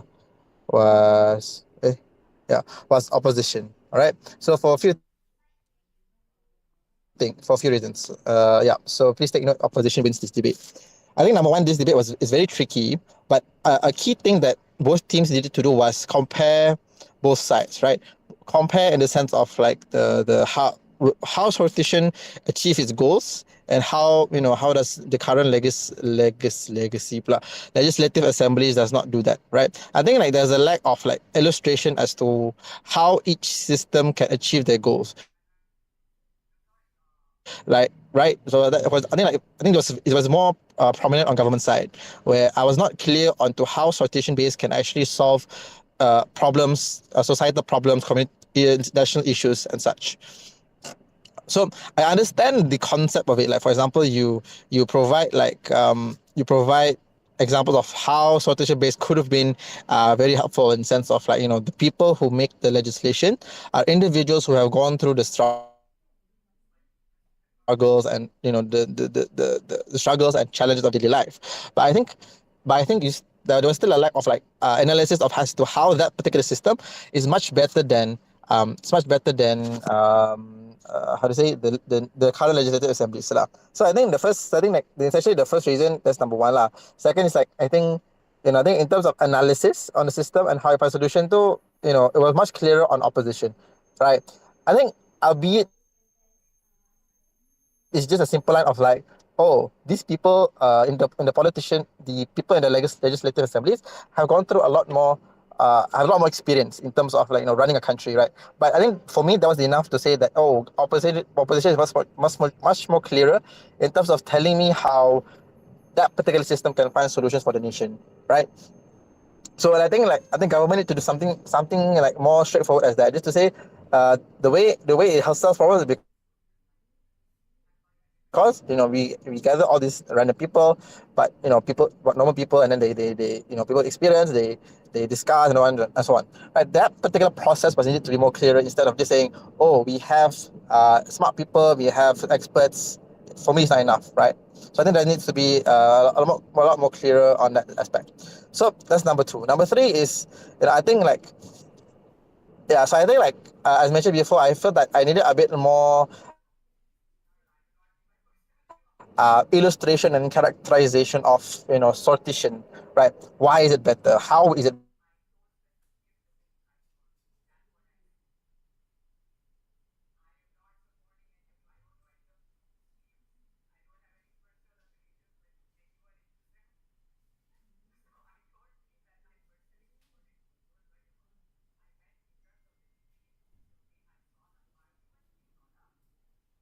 the rising cost of living, for example? So you need to show how sortition gathers people within the specific industries who knows the businesses of how each industry works. How can you make sure that profit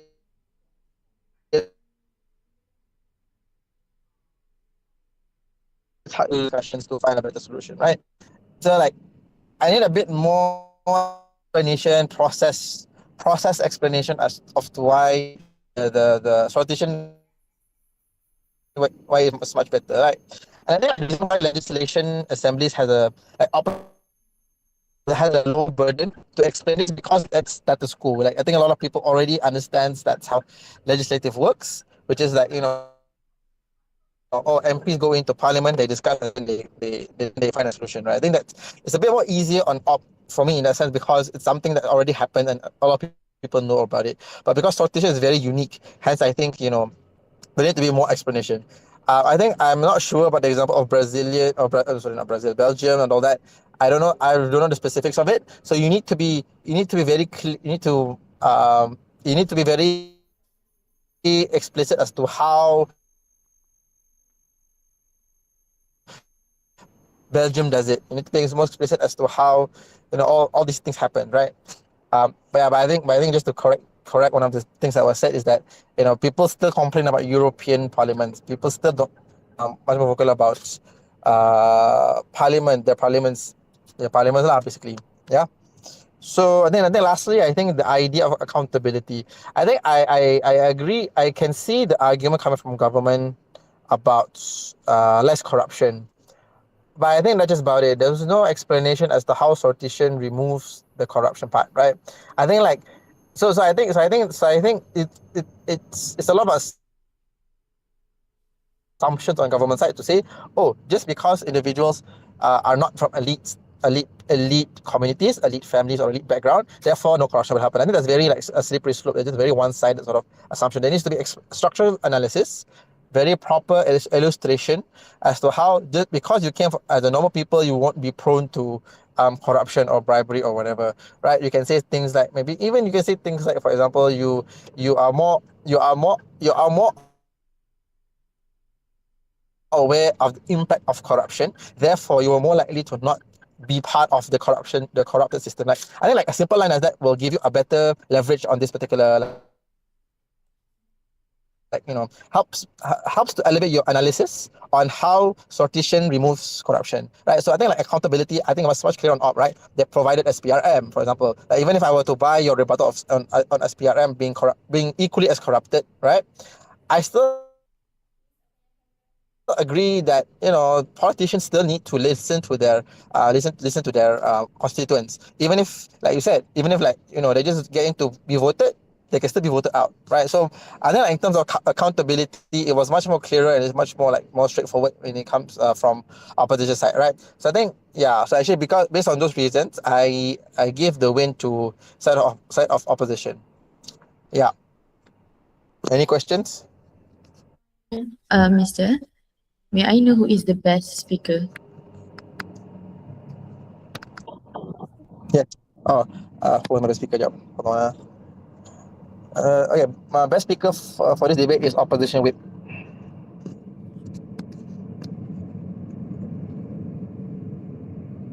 All right, thank you. Okay. Okay. Cool. I hope if there are any question you can ask. Just saying, yeah.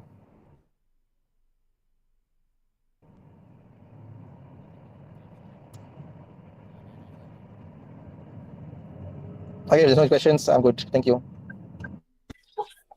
All right, thank you to our adjudicators for today. On behalf of the house, I thank the adjudicators for their assistance, and I congratulate all the debaters on their performance. Before we end our session, can I have everyone to open their camera so that we can take a photo session for a while?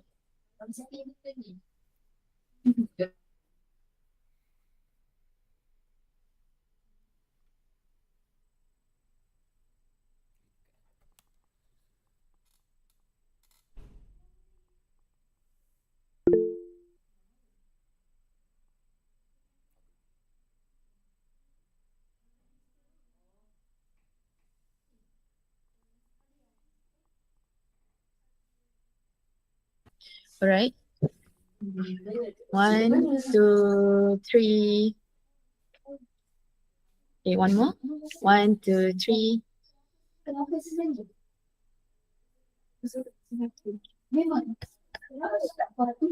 All right, thank you everyone. That's all from me, and have a good day. Thank you all. Thank you everyone.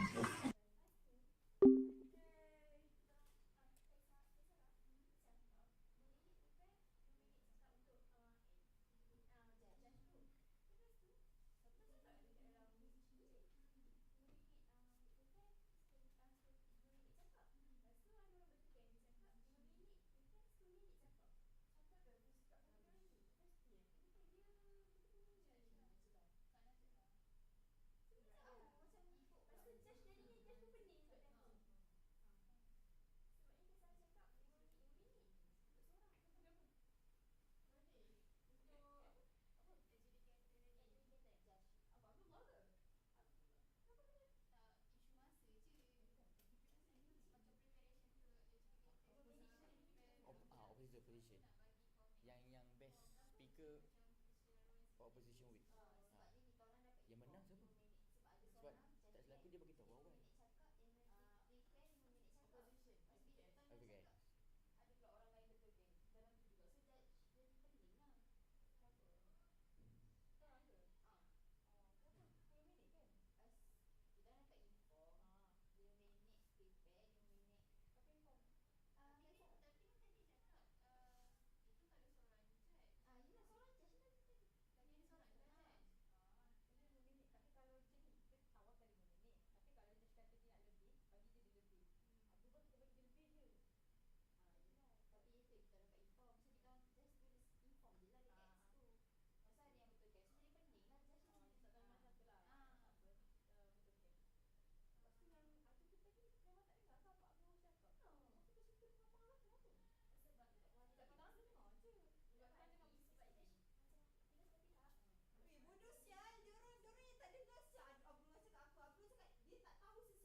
Oh,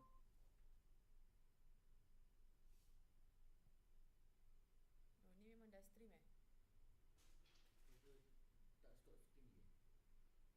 Yalah di. Dia baru nak stop tu buat lagi.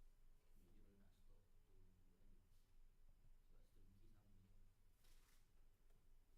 je. Kan dia bunyi stream key dia flat ke?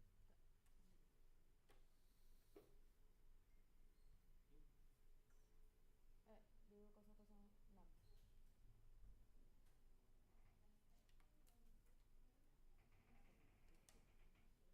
Allah.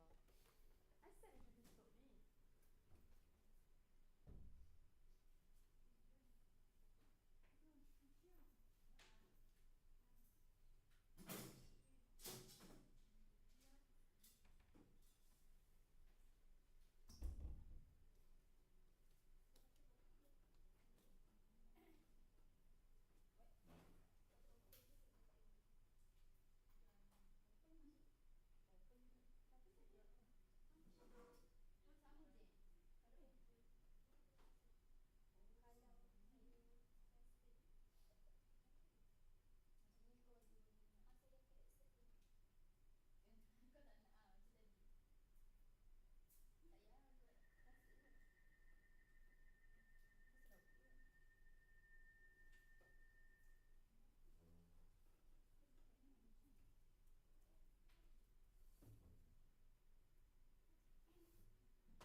seorang.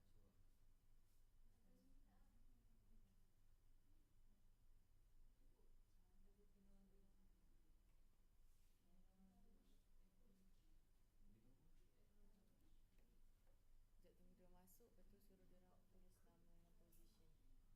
suruh dia orang tulis nama dengan position. Eh.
Bro, seorang pun tak ada. Apa lampak. Kita orang tak dapat link, dapat kan? Baru seorang.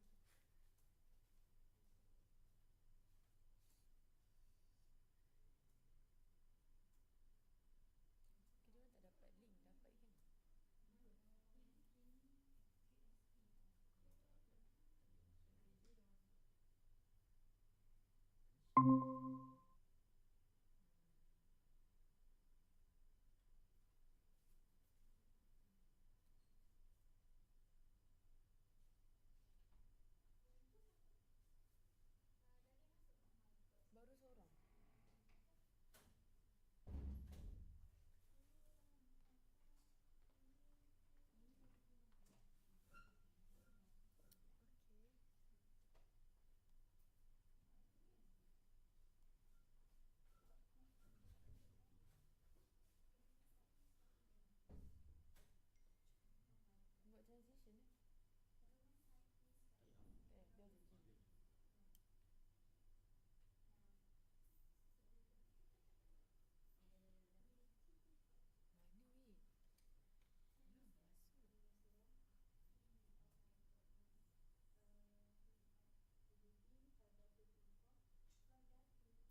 Would all participants please open your camera?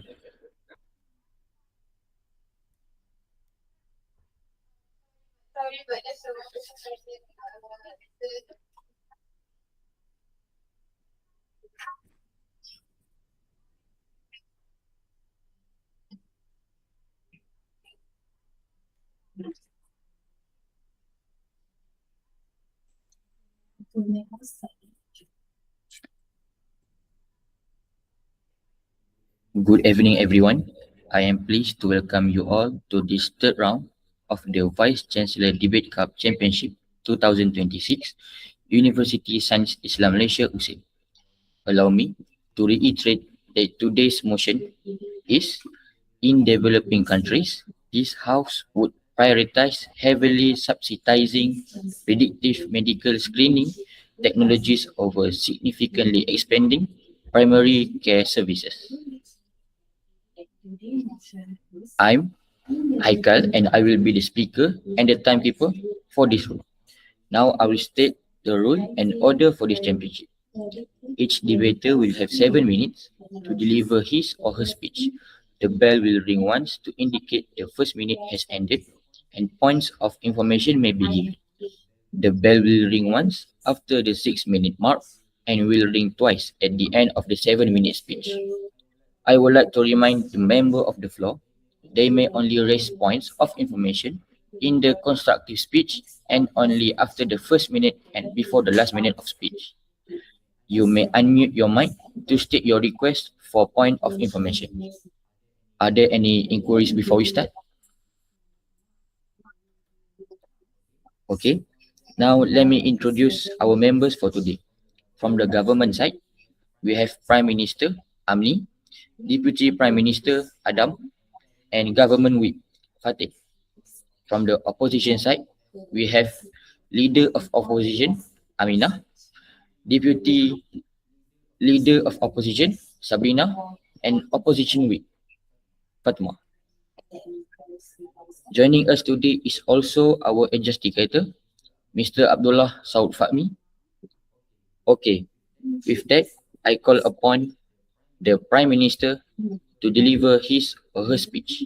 Here.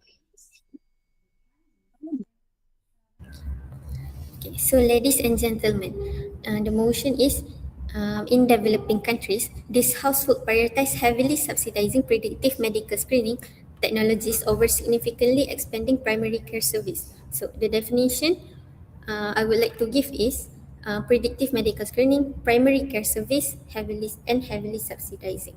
So, predictive medical screening, as mentioned in the info slide, predictive medical screening means the use of technology to predict the possibility of future illness like cancer and genetic testing, which include AI-powered programs that use family history.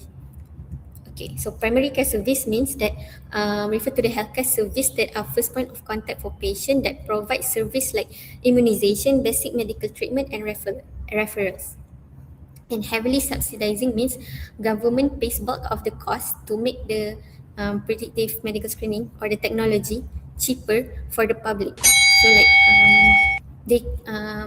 they can give incentive to private companies or like public government to build these tools technology. So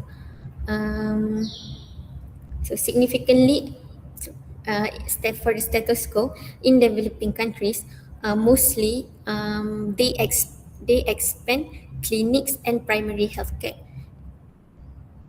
instead of predictive screening.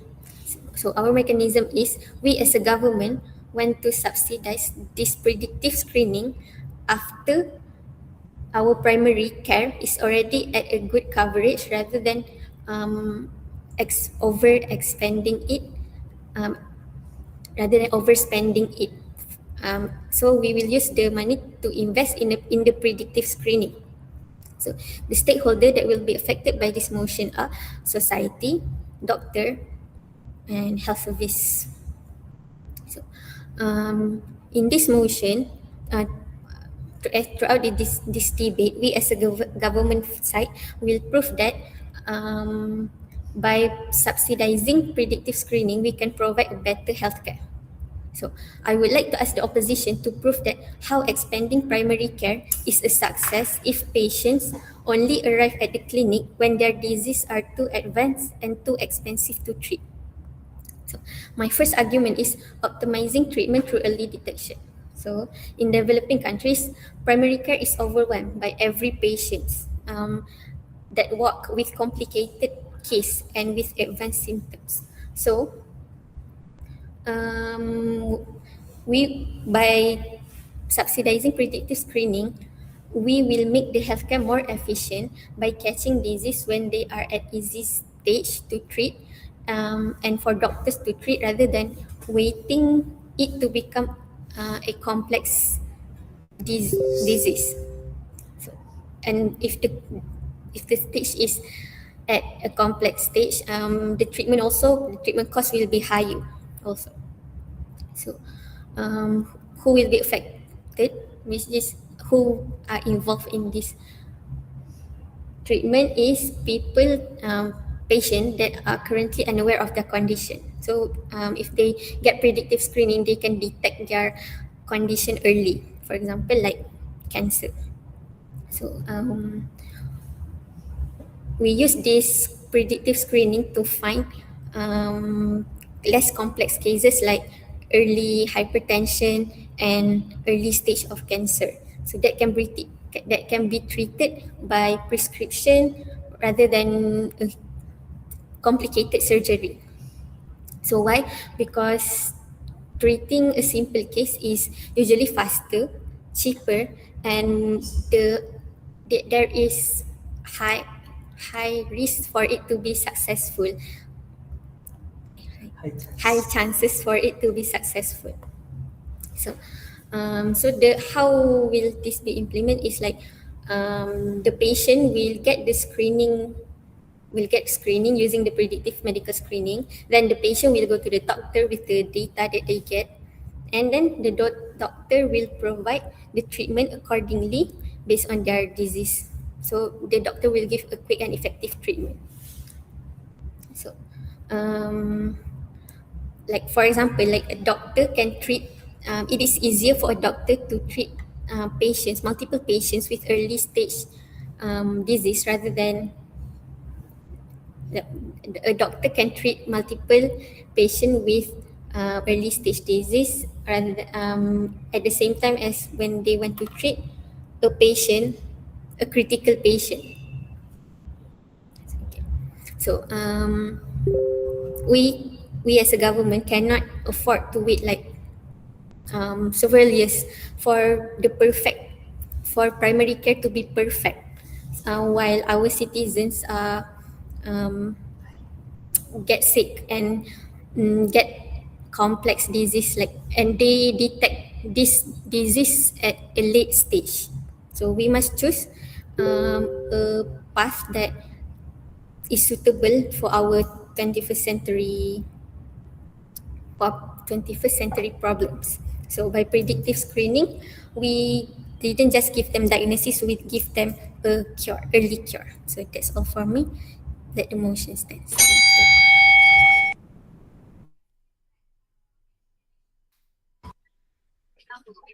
Thank you to the Prime Minister for the speech. The speaker spoke for 6 minutes and 5 seconds.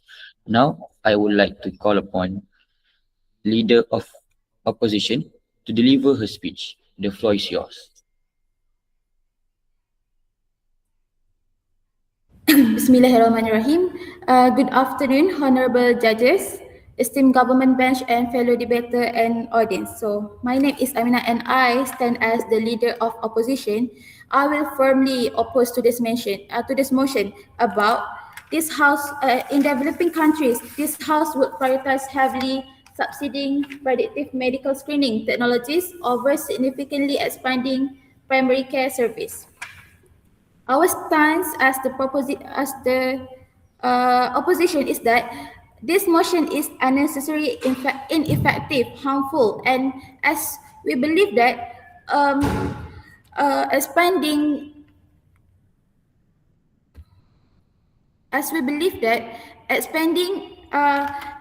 primary care service are more better than invest or prioritize heavily on predictive medical screening.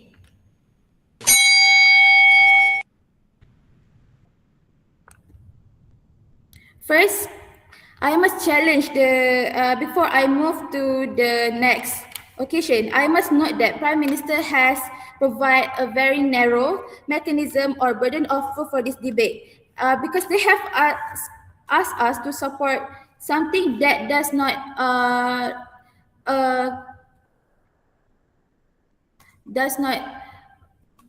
guarantee any succession or any development in developing countries. So,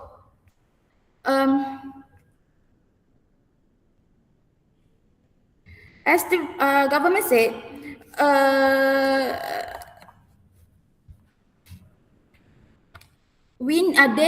they claim that we need predictive medical screening because patients always end up coming to the hospital late when the disease is too bad and the cost of treatment is high. But what is your proof that the primary health care nowadays already enough? Because we see that as a symptom. We see that as a symptom of poor primary health care, and that's the reason we need to expand more of the primary care service, not abandon it like in prioritizing such predictive medical screening. We need to actually expand the medical health care. That's why we need to agree that primary health care service are more important than the technology you said. So, moving on to my point.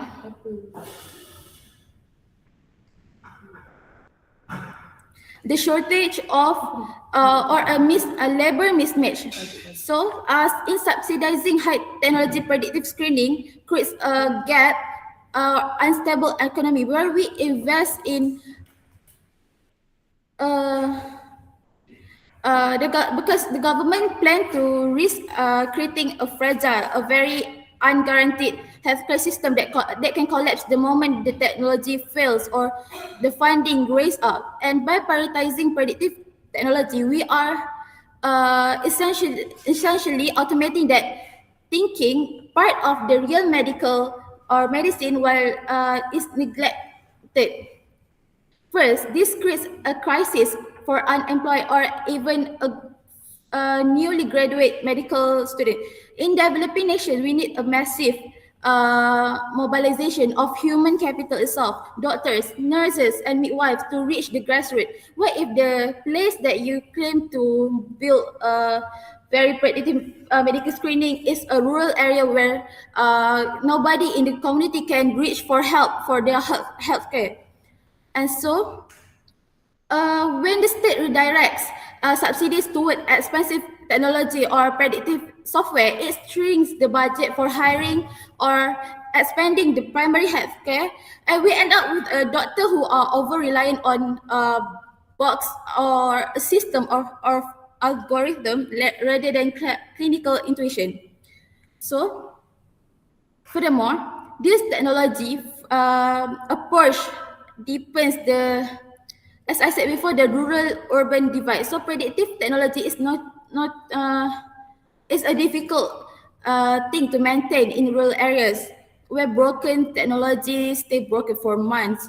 And while a graduate in city might have the luxury to have a very well-being screening treatment, but the rural community left in a village with no technology or no primary support. How can you sure that predictive medical screening is the right choice?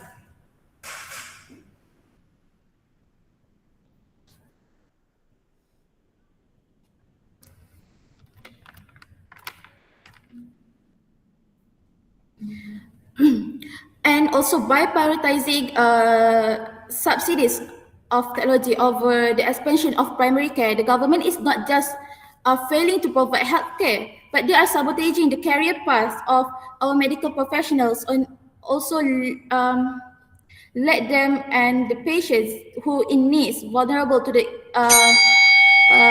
inevitable failure of high technology system in low resource environment. As the government, as the opposition, I stand firm with to oppose this motion. Thank you.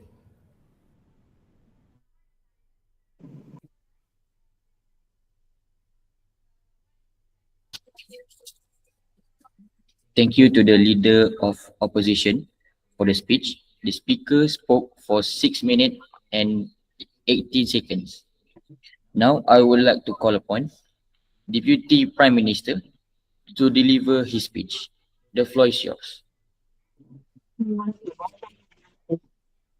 Everyone else, everyone multiple times. So today's motion is we as the government, we want to prioritize subsidizing predictive medical screening to make it cheaper and more accessible over significantly expanding. By significantly expanding, we mean that at one point, primary care service is already expanded to a good coverage, a good point, and then we start expanding, significantly expanding it more, but we focus on predictive medical screening, and that's what we mean with the motion. So,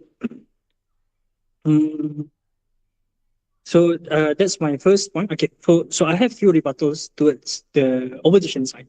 So firstly, he said we have a lot of late diagnosis because we lacking in terms of primary care service, which is totally wrong. If you know, 33% of cancer are very lately diagnosed. Why? Because primary care service is not made for cancer detection. Not yet.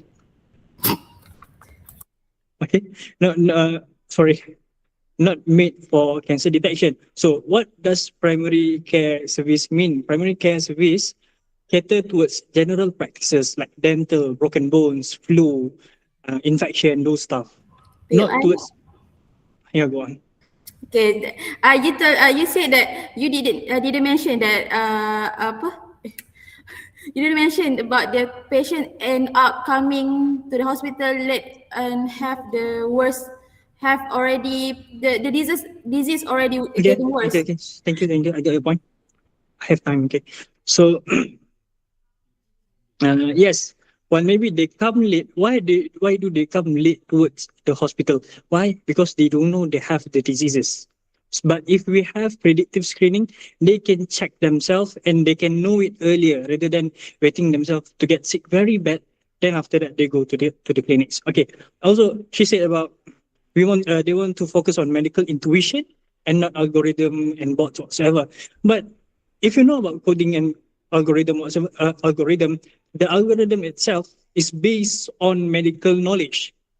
Okay, we based on data, how much people get sick because of this, how many people have biomarkers, genetic life test, sorry, a lot of terms. How many people get sick because of this, because they eat this, and this. So all of that algorithm, medical knowledge is already is also exists in this predictive medical screening. So I don't see why expanding primary care service is much more better. So I have few points towards for this debate. Firstly, in our side, we believe that this is much more efficient in terms of long-term efficiency. So under two major argument, which is under cost and human efficiency. So in terms of cost, once diseases get diagnosis too late, the treatment of it become much more expensive. So people from developing country, which is most likely not so rich, they either have two choice: take loan or die. Okay, so but however, early treatment is very cheap. It's very cheap. It's very easy. That's very simple to do. So, and that's why I think we think that screening make early treatment, and that's why early screening make early treatment much more possible. And healthcare system do not need to spend a lot of their resources on treating people with late stage cancer whatsoever. And in terms of human resources, in developing country, we don't have thousands of doctors yet. Okay, so it is quite not possible for us to station across the nation, across nationwide, good doctors, a specialist doctor that could detect those diseases. But with screening technology, we cut short most of that processes. So if the screening said, or this person have risk of getting diabetes whatsoever, so they can. So instead of everyone go to the doctor say, maybe I have diabetes, no. Only person that have been detected by the machine go to the doctors, and the doctors can confirm it, and then the doctors can cure him or help him. So, there is less burden towards the doctor to instead do massive amount of routine checkups. So my second argument is the risk of developing country. So a research by WHO in 2021 says that in developing country have higher risk of NCD, non-communicable diseases like diabetes, hypertension, diabetes and hypertension whatsoever. Why? Because they have a huge change in terms of their diets and the urbanization, the air they breathe because of the urbanization whatsoever. So primary clinic is not primary clinic only good with basic infection like flu. Yeah, as I said earlier, general practices. They're only good with that, but they are very much ill-equipped to detect NCD, non-communicable diseases early. So, and that's why predictive screening tackle this early before it gets worse. So, in our side, we believe that the best case scenario that could happen if our side win is we have a nation that is proactive, a healthcare service that is much more proactive rather than reactive, waiting for the disease to emerge.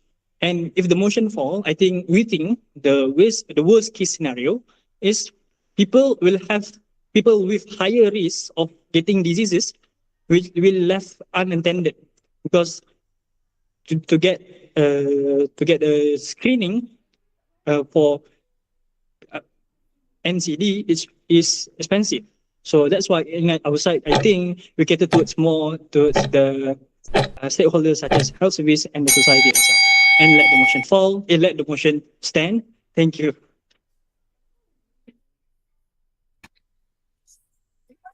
Thank you to the Deputy Prime Minister for the speech. The speaker spoke for 7 minutes and 4 seconds. We shall now hear the speech from the Deputy Leader of Opposition. Here. Greetings, good afternoon to honorable judges and my fellow debaters. As the Deputy Leader of Opposition, I will firmly oppose to this motion and will rebut arguments from the opposition and give my own argument.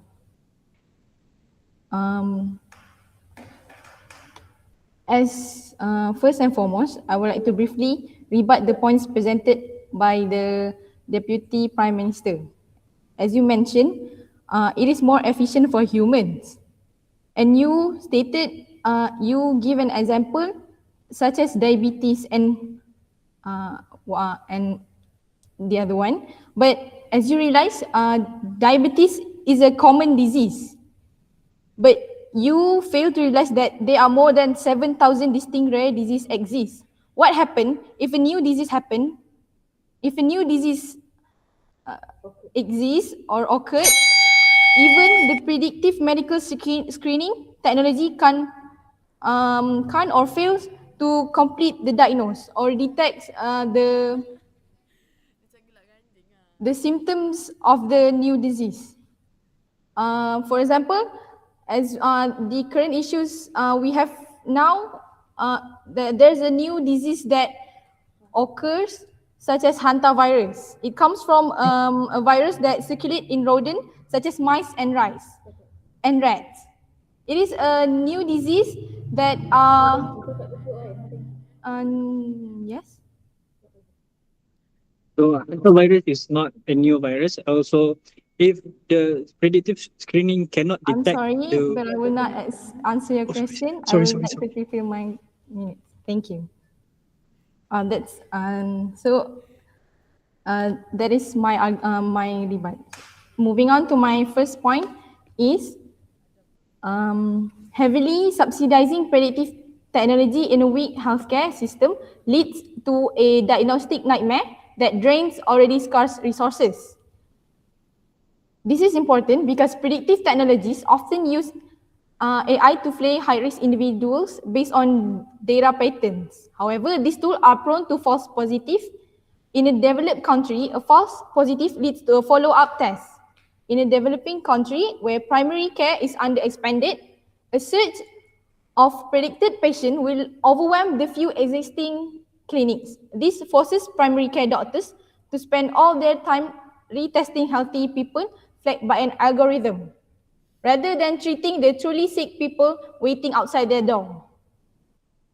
For example, if an AI model predicts that 20% of a village is at high risk for a rare genetic disorder, the local primary care clinic will be flooded with people demanding specialized care that they don't actually need.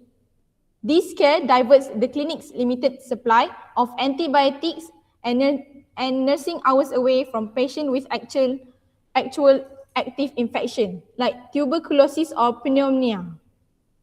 Therefore, this clearly shows that by prioritizing prediction, the government creates a bottleneck that paralyzes the very primary care service we need to expand. Moving on to my second point.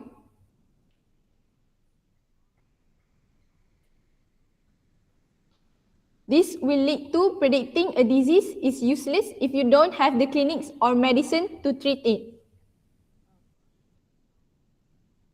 Developing countries have limited money. Every ringgit spent on high-tech screening is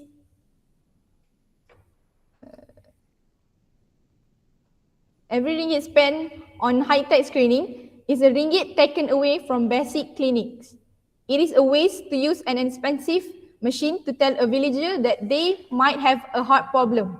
If the nearest hospital is too far away or too expensive for them to actually get help, it gives the patient bad news without giving them a solution. As a result, a high-tech AI might predict that thousands of people will develop a disease, but if those people don't have access to a local primary care, doctor to give them basic medicines or health advice, the prediction doesn't save a single life. Hence, the opposition firmly believes that we must prioritize primary care because it provides the actual treatment that saves lives today. In conclusion, the motion brings more harm than benefit. The government has failed to prove why this motion should stand, while our side has successfully shown the negative impacts and weaknesses of their arguments. I strongly oppose. Thank you.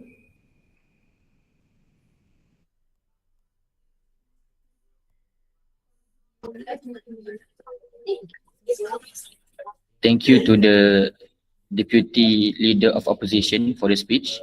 The speaker spoke for 5 minutes and 24 seconds. Now, I would like to call upon Government Whip to deliver his or her speech. The floor is yours.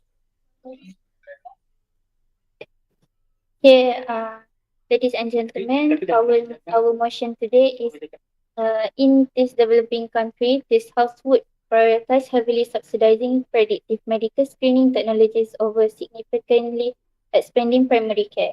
Okay, so before okay, my first rebuttal here is that the Deputy of Opposition said that the predictive screening cannot predict the disease just because they didn't have the data. But if we think, if we if the mission is also cannot detect, which is they have the base data of many other and hundreds, thousands of research and also about the disease itself, cannot detect the disease. How can a human doctor could predict the disease that happening? Will I? No. And then for my second rebuttal, that the Deputy of Opposition also said that it will causing the bottleneck because it will causing bottleneck. But actually, I want to highlight our point because we say that we are not stopping the expanding primary care. We are not stopping the primary care, but we will have subsidizing the predictive screening after the primary care is being well expand good coverage. Okay, and then I want to say that the last point of the Deputy of Opposition state that about the long distance about the to go to the hospital itself to get the preventive screening. Just imagine an elderly woman that have heart attack, have heart disease, do the preventive screening, but can go to the hospital. At least she knows that she has the heart disease. What if it is a contagious disease? So in that village, they will die just the sake of knowing they don't know what the disease is happening. So that's our point. Okay. Then our Prime Minister mentioned that our point that optimizing treatment through AI detection doesn't just find the disease because because doesn't just find the disease because it will be optimized. The treatment will be optimized. Okay. Just imagine 10 people with same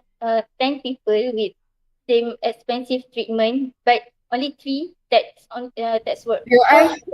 But no, but that will be, but they will be they will be waste of medical, waste of money just for the sake of not knowing what actually the disease is. Okay, so if we using AI, it can detect exactly and then it will stop wasting importing the drugs, especially on people that it cannot help, the drugs cannot help the people. So the limited medical supplies will be 100 efficiency. So for the long term, I want to highlight in that our point that long term efficiency, because cost of treating chronic illness disease eat up the entire national GDP if we look truthfully. So when we going to predictive screening, it's by a future where we don't spend like a thousand of money right now, rather than because we spending because it's subsidizing, it's cheap. So to we save, we just spend a little today on digital scan to make sure 1,000 tomorrow on a surgical. So we didn't so it keeps the national budget sustainable at the population while the population grow.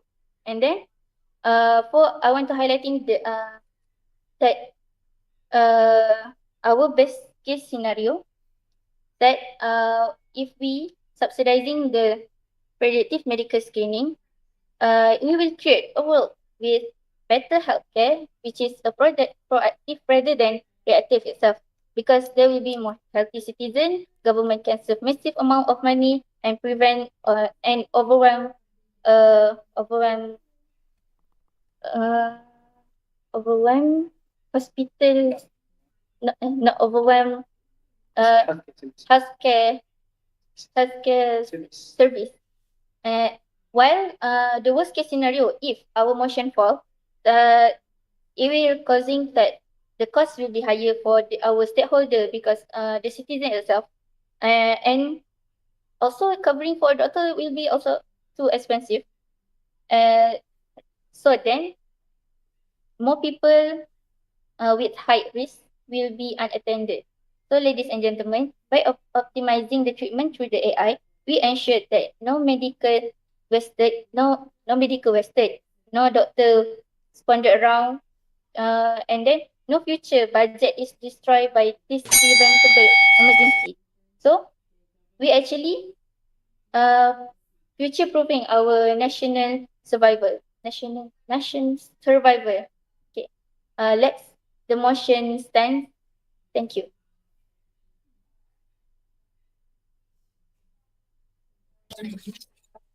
Thank you to the government whip for the speech.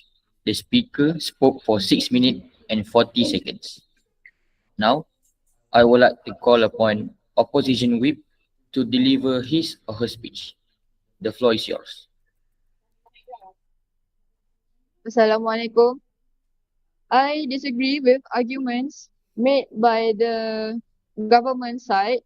Hence, I strongly stand with my team that we shouldn't prioritize heavily subsiding predictive medical screening. And I agree with my first speaker. She did mention that it will be risky and we will have a shortage of staff or unemployed, which is it is because AI still requires skilled human operators, and AI cannot function independently.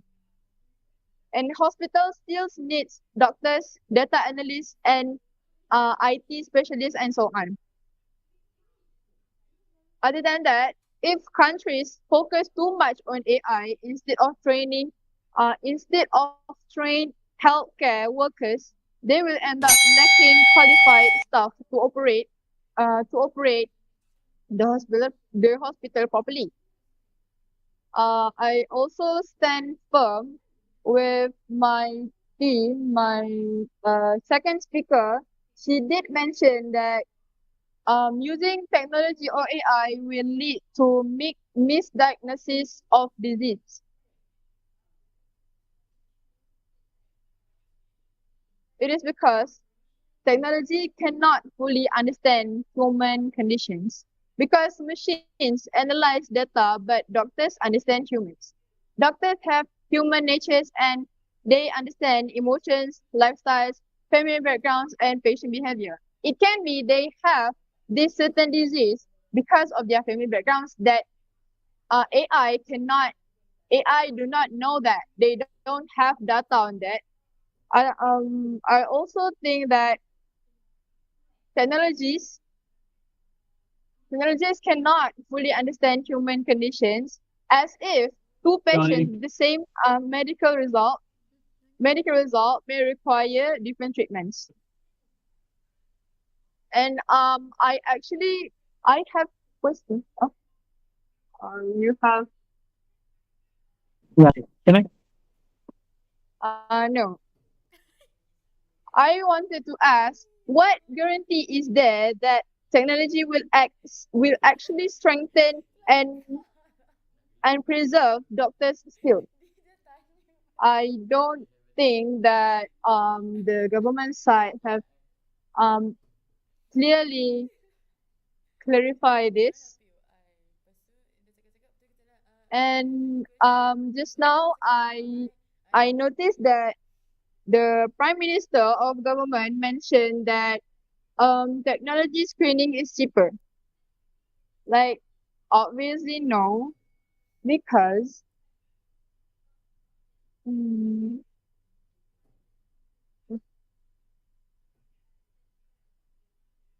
provides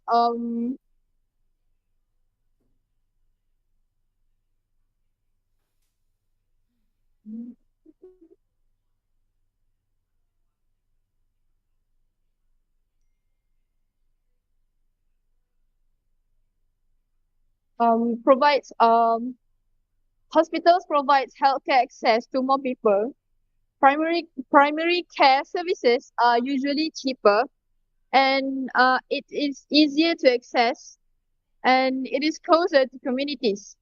They are as because they are designed to exist within people in daily living areas instead of only in major hospital or cities. This proof that we cannot confirm that we have technologies in certain areas like villages. They cannot afford technologies in their hospital or clinics. And I noticed that from the government, a deputy prime minister did mention that algorithm is based on knowledge, and they as if they don't need to tell the doctors they have disease or sickness. I firmly disagree because algorithms are based on data, not understanding. Algorithms do not know anything. They process data patterns, follow mathematical rules, and predicts outcomes based on past information and knowledge that they already know in their data. But they do not understand meaning and context or reality human knowledge does, like doctors. And data and knowledge is not the same. Knowledge involves reasoning, experience, judgment, critical thinking, which is one of the crucial requirements technology does not have is experience. Data is not enough to prove that this patient have this sickness and you have this sickness. I don't agree to that. Algorithms only use historical data and statistical correlations, so they reflect patterns and not truly knowledge or wisdom. I also noticed that government whip did mention that they would have better healthcare.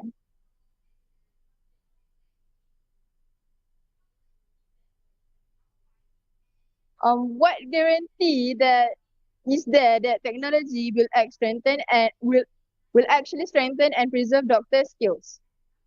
Technology should have support medical professionals and not create a generation of healthcare workers who are unable to function confidently without machines. I would like to end my speech. I agree firmly with my team that we shouldn't prioritize heavily subsidizing predictive medical screening. That's all from me. Thank you.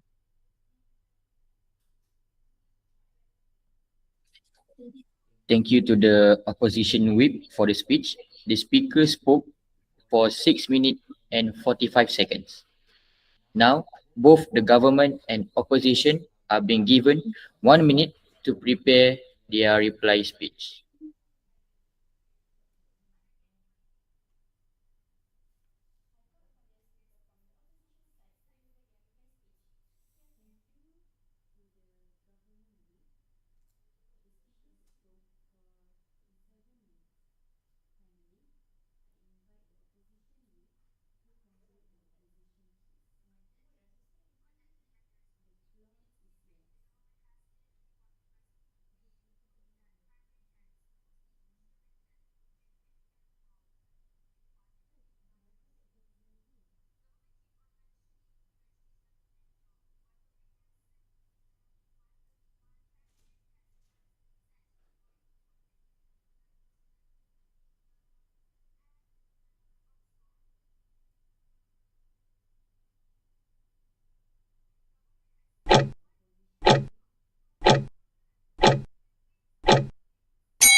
The time is up. I call upon the speaker from the opposition side to deliver their reply speech. Here. At the end of this debate, the government bench is still trying to sell us, trying to make me think that they believe something that nice in theory but fail in practice. They have focused on potential of tomorrow but neglecting the reality of today. So, we brought you the crucial point of institutional fragility by funneling limited national funds into sensors. We starve we want our medical school uh, um, we want our medical technology have their own privilege to strive to provide a better healthcare, primary healthcare. So the opposition stands for a healthcare system built on humanity and accessibility. Like I mentioned in the first argument that we believe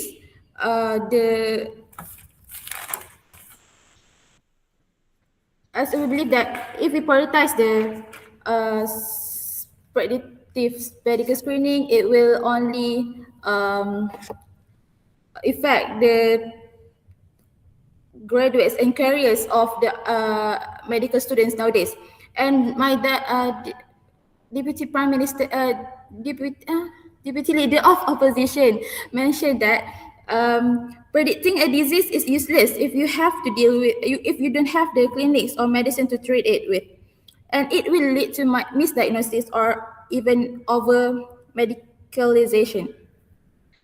So, by choosing to expand primary care, we ensure that the poorest citizen in the furthest village has a fighting chance. So we refuse to trade the reality of a functioning clinic for the luxury of predictive algorithm. So in this developing country, you cannot build the roof before you have a brick. So primary care is the brick. Predictive technology is stars that we cannot yet afford. So for a healthier, fairer, and more resilient future, with the opposition, I am proud to oppose. Thank you.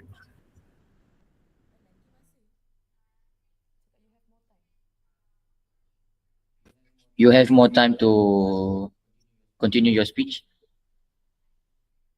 No, thank you. Thank you from the opposition side. Now, to conclude, let's welcome the speaker from the government side to give their reply speech. Here. Should I time myself? Should I time myself? Or will you guys provide? No, don't worry. Just start your speech. Okay. So I said in 3, 2, 1. So ladies and gentlemen, let's round up this debate.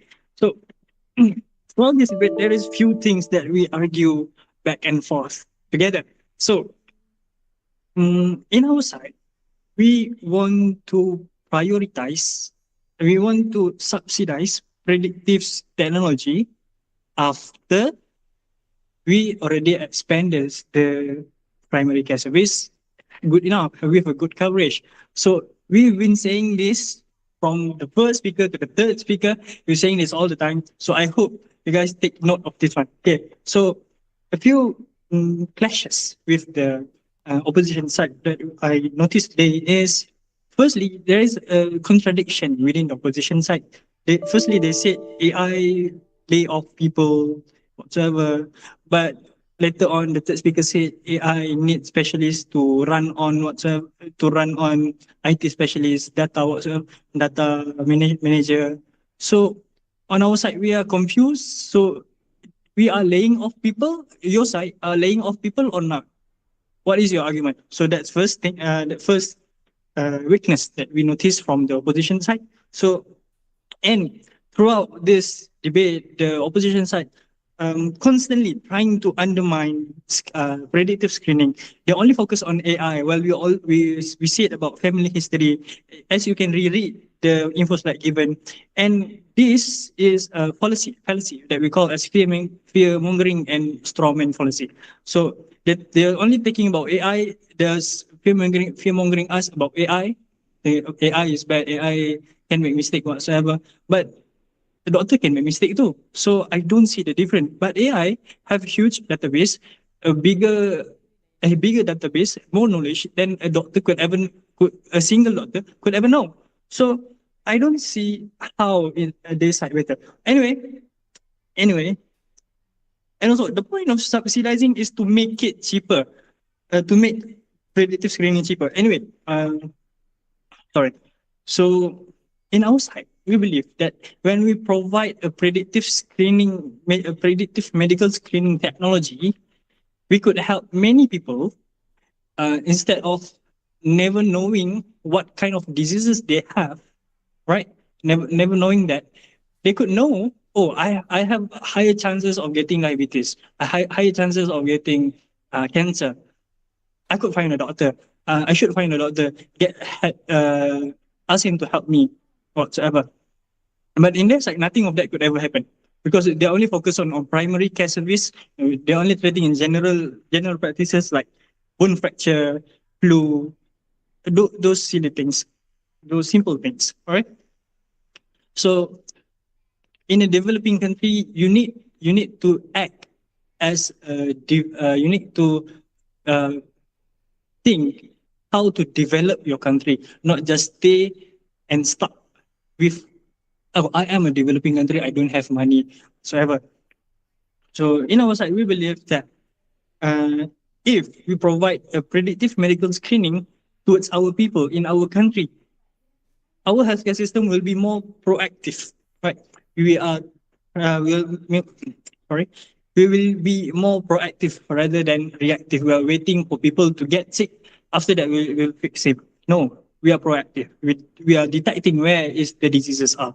And if the motion fall, if our side lose, the worst case scenario that could happen is people that have a higher risk of diseases and non-detected diseases will be left unattended. So I think that's all for today. Thank you. Thank you from the government side. That is all for this third round debate session. Now we would like to give the adjudicator 5 minutes to discuss on the verdict. Debaters, you may go to toilet and drink waters, but you have to come back for the feedback session and verdict release.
Hello, everyone. I hope I am audible. Do let me know if there is any problems if you're not able to hear me. If I am going too fast, do let me know. I just have to ask for a bit more time. This is a very close debate. I'm really sorry about this. Just give me a few more seconds. I'll decide it amongst myself and then I'll come back with the verdict with you, okay?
Okay, hello everyone.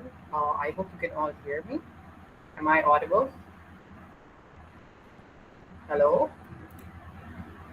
Yes, we can hear you. A bit slow, but Okay, yes. it's is it very low? Not so low. Yeah, we can hear you. Okay, okay. Just to confirm, are both teams here, side government and side opposition? Government is here. Opposition, can you confirm? Yeah, we are here. Okay, sure.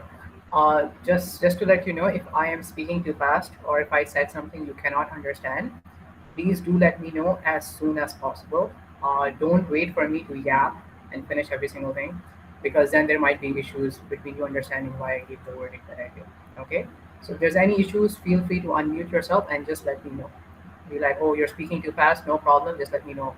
I can't understand your accent, that's also fine, just let me know, okay? I want to make sure that there's no misunderstandings.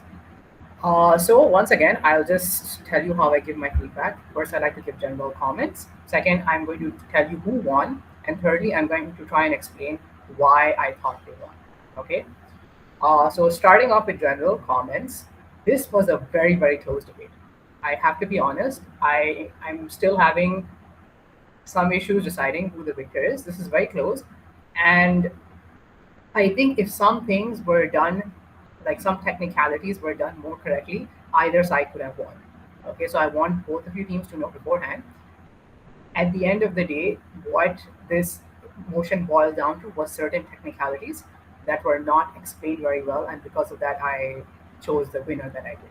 Okay, Another thing that I do have to mention is like when you are talking about something that hasn't existed before, you're supposed to do something called providing imagery. What I mean by providing imagery is you're supposed to show me what something looks like in real life. In this debate, the thing that was most commonly talked about was the predictive healthcare screening models, right? So there are these medical screening models that exist and they're going to screen people. Okay, so that I understood what they are. I think they were explained that they're going to be algorithms, they're going to be these AI run machines, and that they're going to help predict things, right? But the problem was, I'm not sure if these things are machines or if these things are programs. Is it something like a chatbot? Is it something like ChatGPT? Or is it something like, you know, the McDonald's has those things, you go there, the KFC, they have those things, you write your information and then you get something? Or is it something like that? Is it like a physical machine that has to be installed somewhere and then it will give you the answers? Or is it something like, oh, it's an app, I can see it on my phone and everyone is able to access it? And if I'm able to access it, is it something that's very cheap? Is it something that's free for everyone? Is there a subscription model? Is there a per time visit type of thing? Or do I have to go somewhere physically to get it done? These things are very important in this debate. I know they sound like they aren't that big of a deal, but when you are specifically talking about rural areas, remember this here. This entire debate was primarily speaking about underdeveloped rural areas, right? There were also urban areas mentioned, I agree with that, but primarily the focus was on rural areas. And both sides claim that their side would be able to give better help to rural areas which don't have access to medical. Right. So if you have to go somewhere physically to get this medical help, that would already make it very difficult for rural areas, right? Because rural areas are not able to access things. They might be in the mountains somewhere. They might be like some random kampong, you know. There's a lot of issues that could happen when a rural area person living in a rural area has to go somewhere and do something. There could be other issues like, okay, maybe they're not educated, maybe they don't know how to use certain things, and there's a lot of issues that can happen. So these kinds of technicalities really help me understand as a judge what I'm supposed to judge based on and what I'm supposed to see. The problem is when things like these are not explicitly mentioned, I, as a judge, have to step in and make a decision. When that happens, I can no longer be objective. And you understand why that's a problem. Because now I have to basically think, oh, what would an average person think this looks like? And then based on that, I have to do a decision. And unfortunately, when things like that happen, there's going to be errors that might exist from both sides. I can understand your implications, like, oh, you're implying this is what it would look like. But unless you explicitly say what you're supposed to do, I cannot confirm what you mean. I can't, in the middle of your speech, be like, oh, by the way, what do you mean by this exactly? I couldn't have stopped you in your speech and said, oh, wait, did you mean like a machine? Do you mean something like ChatGPT? Is it a mobile app? What are you talking about? I cannot ask that. You understand that, right? So that was the biggest problem I had, unfortunately, with this case. Overall, I think arguments brought up by both teams are pretty good. I really like them. I think that they made a lot of sense. And I could buy either one of them very easily. Okay, so finally, which team did I decide to give the link to? I ended up giving this victory to side opposition on a very narrow margin. And allow me to explain why I thought I eventually ended up giving to side opposition. Because there was this one clash that kept going back and forth in my head over and over again. And that was the thing about cost, right? I think side government mentioned that, oh, we are going to have lower cost for people to access this thing. And side opposition said, no, we're not going to have lower cost to access this thing because models are very expensive, right? Because it's like an advanced technology that no one has ever seen. So trying to put money into that would mean that we're already taking away money from our healthcare system that's already very, it's already very stretched out. It's stretched very thin because we're talking about developing countries, right? So of course, developing countries don't have a lot of money. So when that point eventually came up, I was like, if a lot of the things that side government wants can only happen if a lot of people have access to these models and a lot of people are able to get their diagnosis really fast, right? Because they said, oh, we're able to help people because they won't have to go through really horrible, or they won't have to go through like the fourth stage of cancer before they find out that they have a problem. They won't have to go into like full-on hardcore diabetes before they have to end up getting help. And I thought that was a pretty smart move. Yeah, it makes sense. If I can get diagnosed early, I can make sure that I don't even have to go for medical. I don't even have to go for primary health care. I think that was a very good move. But now, eventually, I have to think about it. How accessible are these things? Like, side government tells me that they're very accessible. Side opposition tells me they're not very accessible. But now I can't decide. I cannot decide which one is it. I have to be given more concrete reasons behind why. Right. And that was something that I really had issues with. And unfortunately, I eventually thought of these AI machines as something that's like a physical machine that is installed maybe in a medical screening center. That's eventually what I ended up going towards. Because from what I understood, it is something that has to be installed, right? It is something that has to be given, and then you have to give your information to this thing, and then maybe it will have to do some tests, look up your names and all that, and then you'll be able to get these things. That is unfortunately where I ended up leading up to. Right, and even if I didn't lead up to that, my other option would have been to think about, it might be a chatbot, right? But I wasn't given any reasons to understand why it would be a chatbot. I felt like it would have been so cool if you guys were able to tell me that it's a chatbot and that's why everyone has access to it. Like people could just use their thumb print, they could get their heart rates through their phone or something like that. And I think would have really got you the win from this. But unfortunately, because of that, I couldn't get into the win. This is one of the reasons, but then there's a lot of other reasons as well why I eventually ended up siding towards side government, right? So when I started thinking of it in that way, I was like, that would mean that a lot of people may not have access to it, right? So that's one thing. But at the same time, I also had that thing in the back of my head that, it could also be something like ChatGPT, which everyone can have access to, which also makes sense. But even with that, eventually I ended up going back towards side opposition. And one of the reasons was because they said this one point, it's that medical healthcare is already something that a lot of people don't have access to, right? And the problem is that if we end up taking money from it, from going to rural places and opening these clinics, if we take away money from it and we instead put it in an AI model, that would mean that even if I'm able to get these people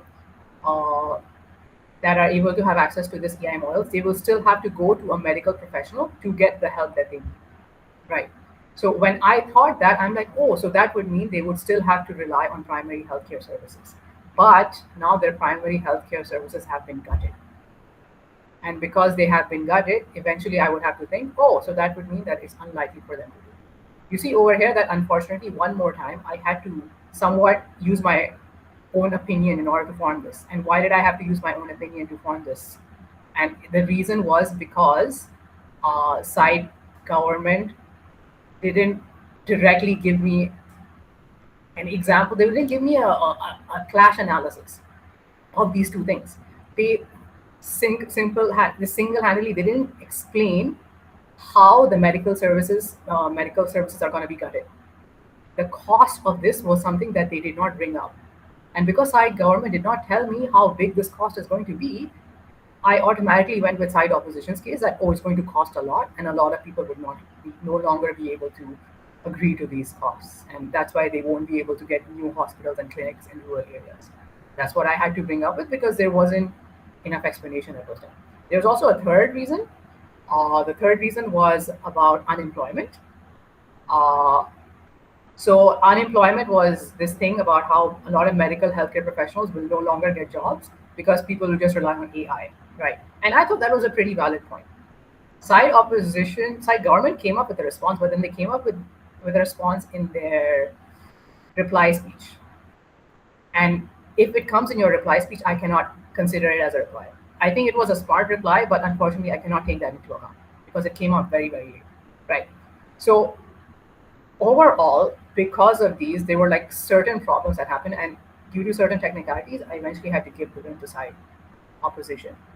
Okay, if you guys think that maybe there were some things that I missed, sure, go ahead. I'm more than willing to listen. If you guys think that I'm being unfair, please do let me know. And if you guys were not able to understand the verdict, I will let you know once more. I gave this win to side opposition because I did not understand what was the model that was going to be used to do the medical screenings. And secondly, it was because medical healthcare would still be needed in either world, and with less medical healthcare, money going to medical healthcare, primary healthcare, was less likely that uh, it would be effective for our side government to get the ideal case scenario that they want. Okay, that's how I thought it. If you guys have any questions, feel free to ask. I'm here to help out. I don't have any biases. Don't worry. I'm not trying to bring myself into this debate or anything whatsoever.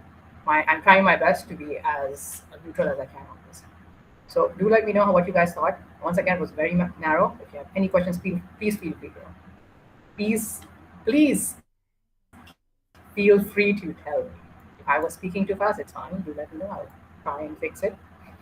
If I was saying it in a way you cannot understand, don't worry, let me know. But that's how I saw it. Okay? I have a question. Yes. Who do you think is the best speaker in this debate session? Who do I think was the best speaker? Oh my god, this is tricky. I gave two people the same score, so that's okay. I think eventually I'll give it to DLO, Deputy Leader of Opposition. I think I will give them the best speaker. How about the margin? The margin was very thin. It was a 1 point margin. That's how I got it. It was just a 1 point margin. That's very, very close. It's almost could have dropped by any side. Okay, so that's about it. Do let me know if you guys have questions. I'm here to help. Oh, also, can I get the names from side? Side off. I think already gave me their names. Side government. Can I get your names and your speaker positions? You want the name from opposition side or the both? From side government. Side opposition. Government side. Yes.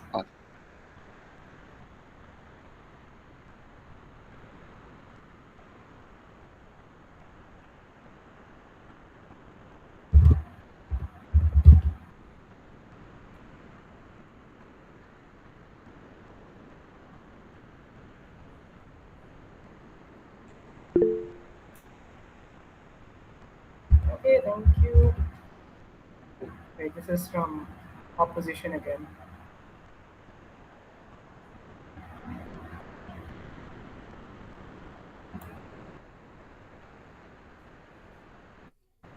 Okay, thank you. Best of luck for your next round.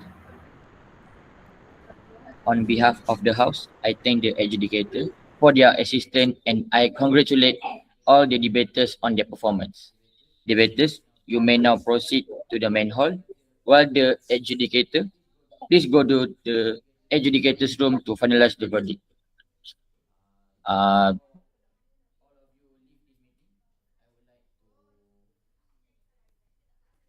Before all of you leave this meeting, I would like all of you open your camera to have a photography session.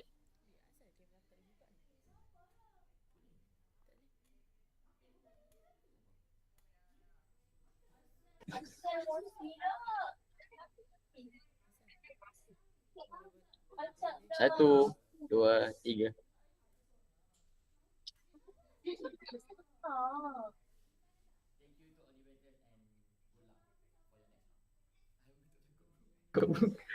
Thank you guys. Bye. Thank you.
to say, oh, these people has already changed, but the proof is still there. It's not gone just like that because people stitch the video and then it's giving the permanent damage, especially to the person in the media social.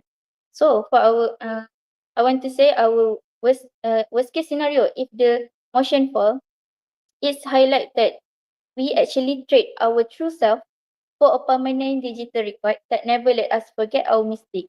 So,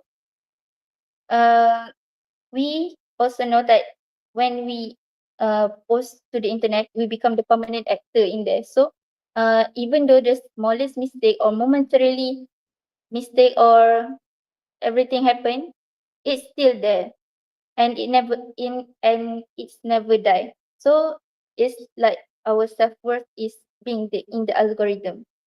Uh, that's all from me. Let the motion stand. Thank you.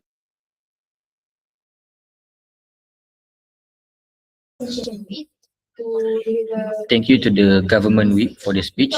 The speaker spoke for 5 minutes and 20 seconds. Now, I would like to call upon opposition whip to deliver her speech. The floor is yours. Hi, sorry. Hi and good evening. So, here I, as the opposition whip, strongly oppose that this house regrets the normalization of oversharing on social media. So, without further ado, oh, I'm sorry. As the speaker on government side said that we don't answer the burden of proof. Actually, we've already answered. Yes, actually, we already answered all the burden of proof through all of the points that have been delivered through my first and second speaker, which is firstly create support or relatable community. Second is for the autonomy right, and the third is oversharing normalizes emotional openness and reduces stigma. So I think that is enough to answer the burden of proof. And then you've also mentioned that we have we didn't mention about our agreement in the definition of oversharing itself. Actually, we've already agreed through the ones that been given through the info slide. We've agreed with that definition of oversharing. And also, you also mentioned about the exclusivity in relationship. Sorry. You've also mentioned about the exclusivity in relationship. So based on your previous example, this motion also focus on people with trauma and whatsoever. So do you think people with trauma or anything do you think they even take into account things, I mean, if they are feeling burdened, they will want to share it to the social media. They will not prioritize, that is not their prioritize to think that, oh, we need to maintain the relationship between them with whoever that is for them to maintain the exclusivity of their relationship. Okay, moving on. You also mentioned about oversharing normalizes trauma dumping. So the government here exaggerates this issue as most users naturally self-regulate their algorithm where they can actually mute content, scroll away, and hide any content that they dislike. Moreover, discussions of trauma can be rather educational and validating for others that experiencing or expecting similar struggles. So there's an important distinction between harmful manipulation and emotional honesty. So the problem is the government intentionally conflicts the two. Also, um, we've also mentioned that sharing text messages, as your example, sharing text messages to the public. Um, of course, we never deny that we never deny the professional help seeking. Of course, they should, they share their but to who they share their story aside of professional people is also their right to exercise. Plus, if you actually go through social media, people who share their trauma will receive replies from other users to actually people telling them to go seek for professional help. So in a way, these online people will also offer the right message or solution for them to seek professional help if the users themselves cannot realize it on their own, as sometimes writing is more effective. And also, even some people, they do not have time, do not have money to even seek for professionals, and also they might not have the connections between, they do not have trusted family, they do not have trusted friend. So that is why maybe sharing text messages um on online maybe might help them to meet point of realization that maybe their partner or spouse is actually are in um they are I mean the partner who are having the problem, no, the partner is having the problem. Okay, I'm sorry, let me illustrate my point. For example, um okay, there is a couple, so this wife are having difficulties in this marriage, but she suppress it. So one day she decide to reveal those text messages in threads or Instagram.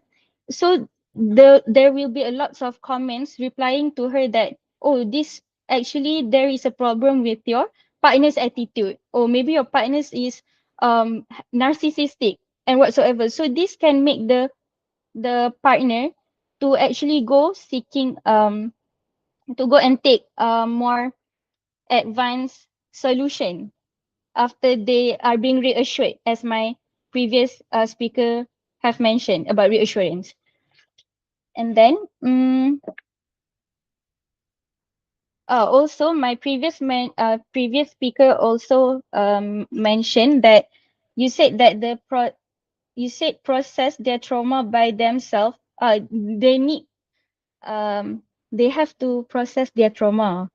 So what do you mean by processing their trauma? So our side have answered that, but I am going to give like worst case scenario. Actually, if they don't share it, okay, so basically maybe someone who is grieving or having trauma, they need some connections to vent out.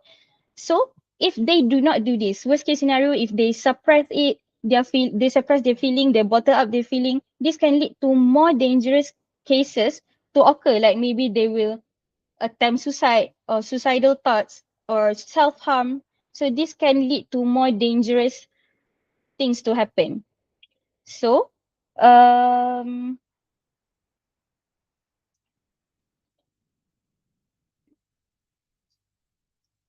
okay, so therefore I strongly oppose the motion which this house regrets the normalization of oversharing on social media.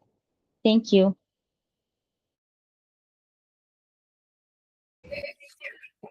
Thank you to the opposition whip for the speech.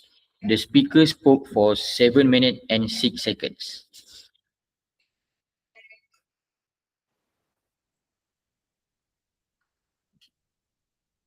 Now, both the government and opposition are being given 1 minute to prepare their reply speech.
The time is up. I call upon the speaker from the opposition side to deliver their reply speech. Hear, hear.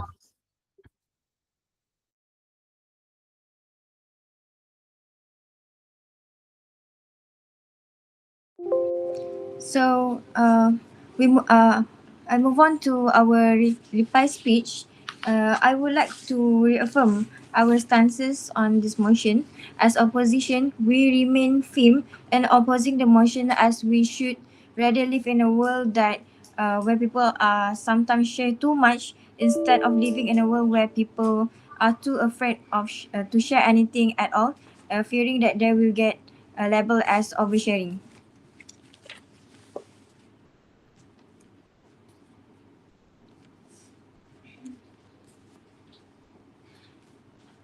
The first one, let us look at the weakness of the government point.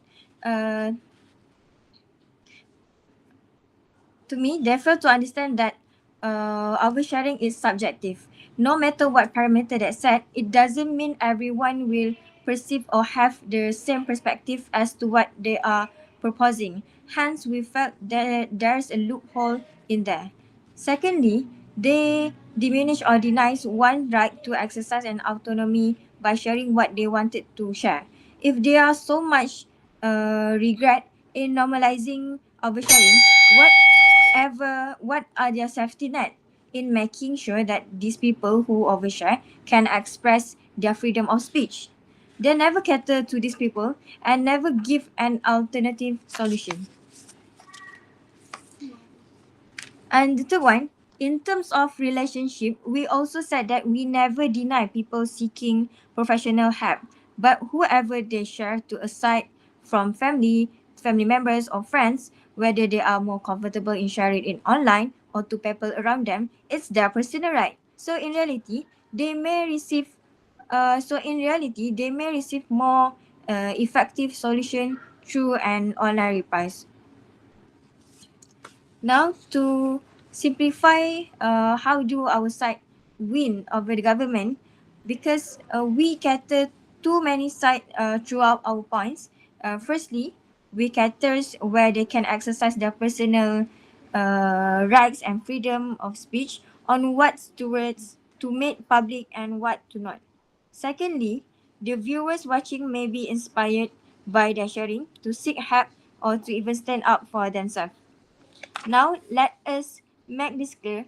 While oversharing may sometimes be messy or uncomfortable, this is what I needed to humanize a vulnerability of human, empower marginalized groups, and build community. More importantly, to create a society that move emotionally honest. So that is why I think opposition side should take the win over this motion. Thank you.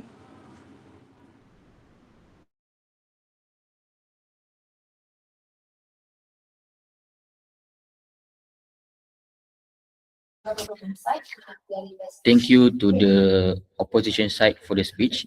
The speaker spoke for 3 minutes and 10 seconds. Now, to conclude, let's welcome the speaker from the government side to give their reply speech. Hear, hear.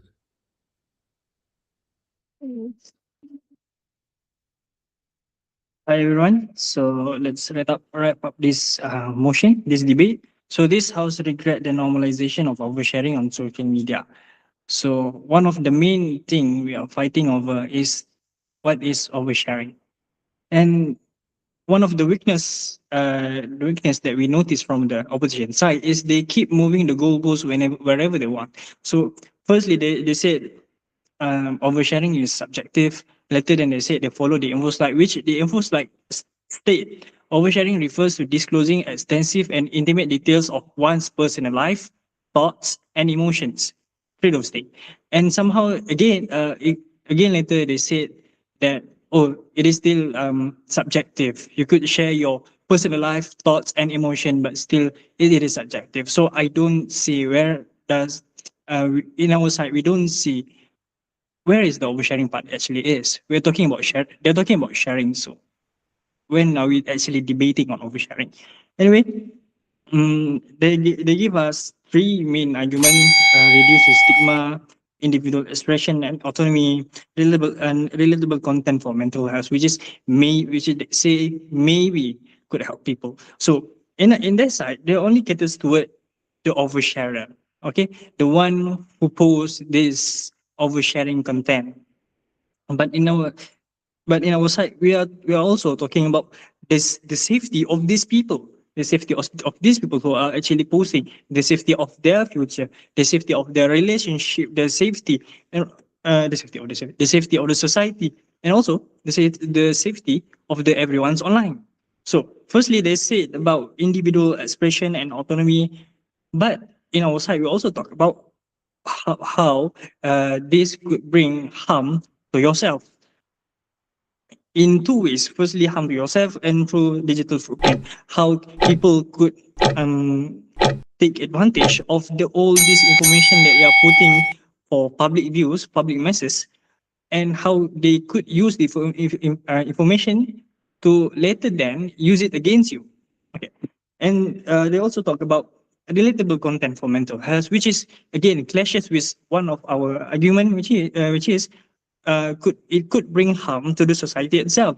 When everyone is normalizing, again, we are talking about normalization of oversharing. So when everyone is normalizing oversharing, everyone is sharing about their life, everyone is trauma dumping on the internet whatsoever, society simply become desensitized. Oh yeah, another person crying, scroll, or crying again, scroll. That's all. 50-minute videos, scroll, gone. 50 minutes, the next 30 seconds, and then they forget what they are watching even earlier. And this will lead to to a desensitized society, a less empathetic society. And this is not the society that we want our kids living in. And also, in their side, there is no diversity of argument. In opposition side only talk about mental health is the only form of oversharing is mental health. But in our side, we talk about people arguing online, posting routine life, mental health, whatsoever. So in our side, the argument that we present to you is much more diverse. We are talking about different scope of oversharing that could happen, and not just your mental health.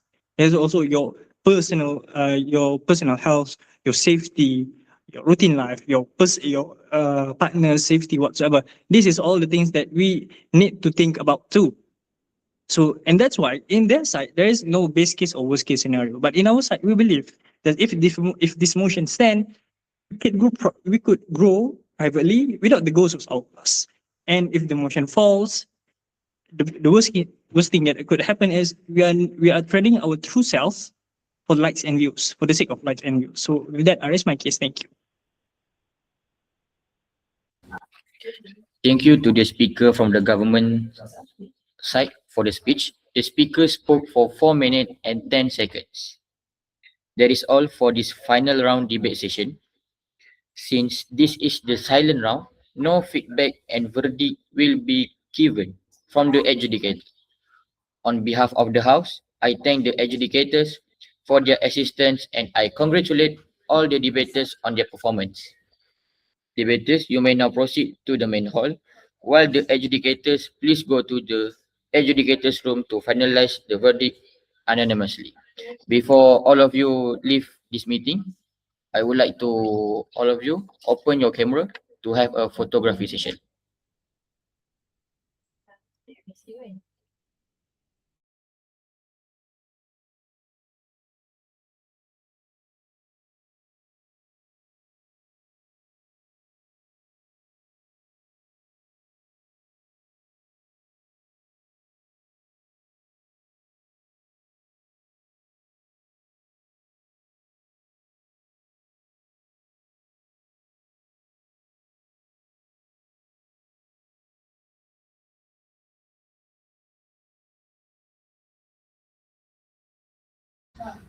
Okay, thank you to all participators and adjudicator. Good luck at your next round. Thank you. Thank you. Thank you, everyone. Good game. Thank you. Adjudicators, please stay in the room to discuss. TYDP boleh boleh gerak.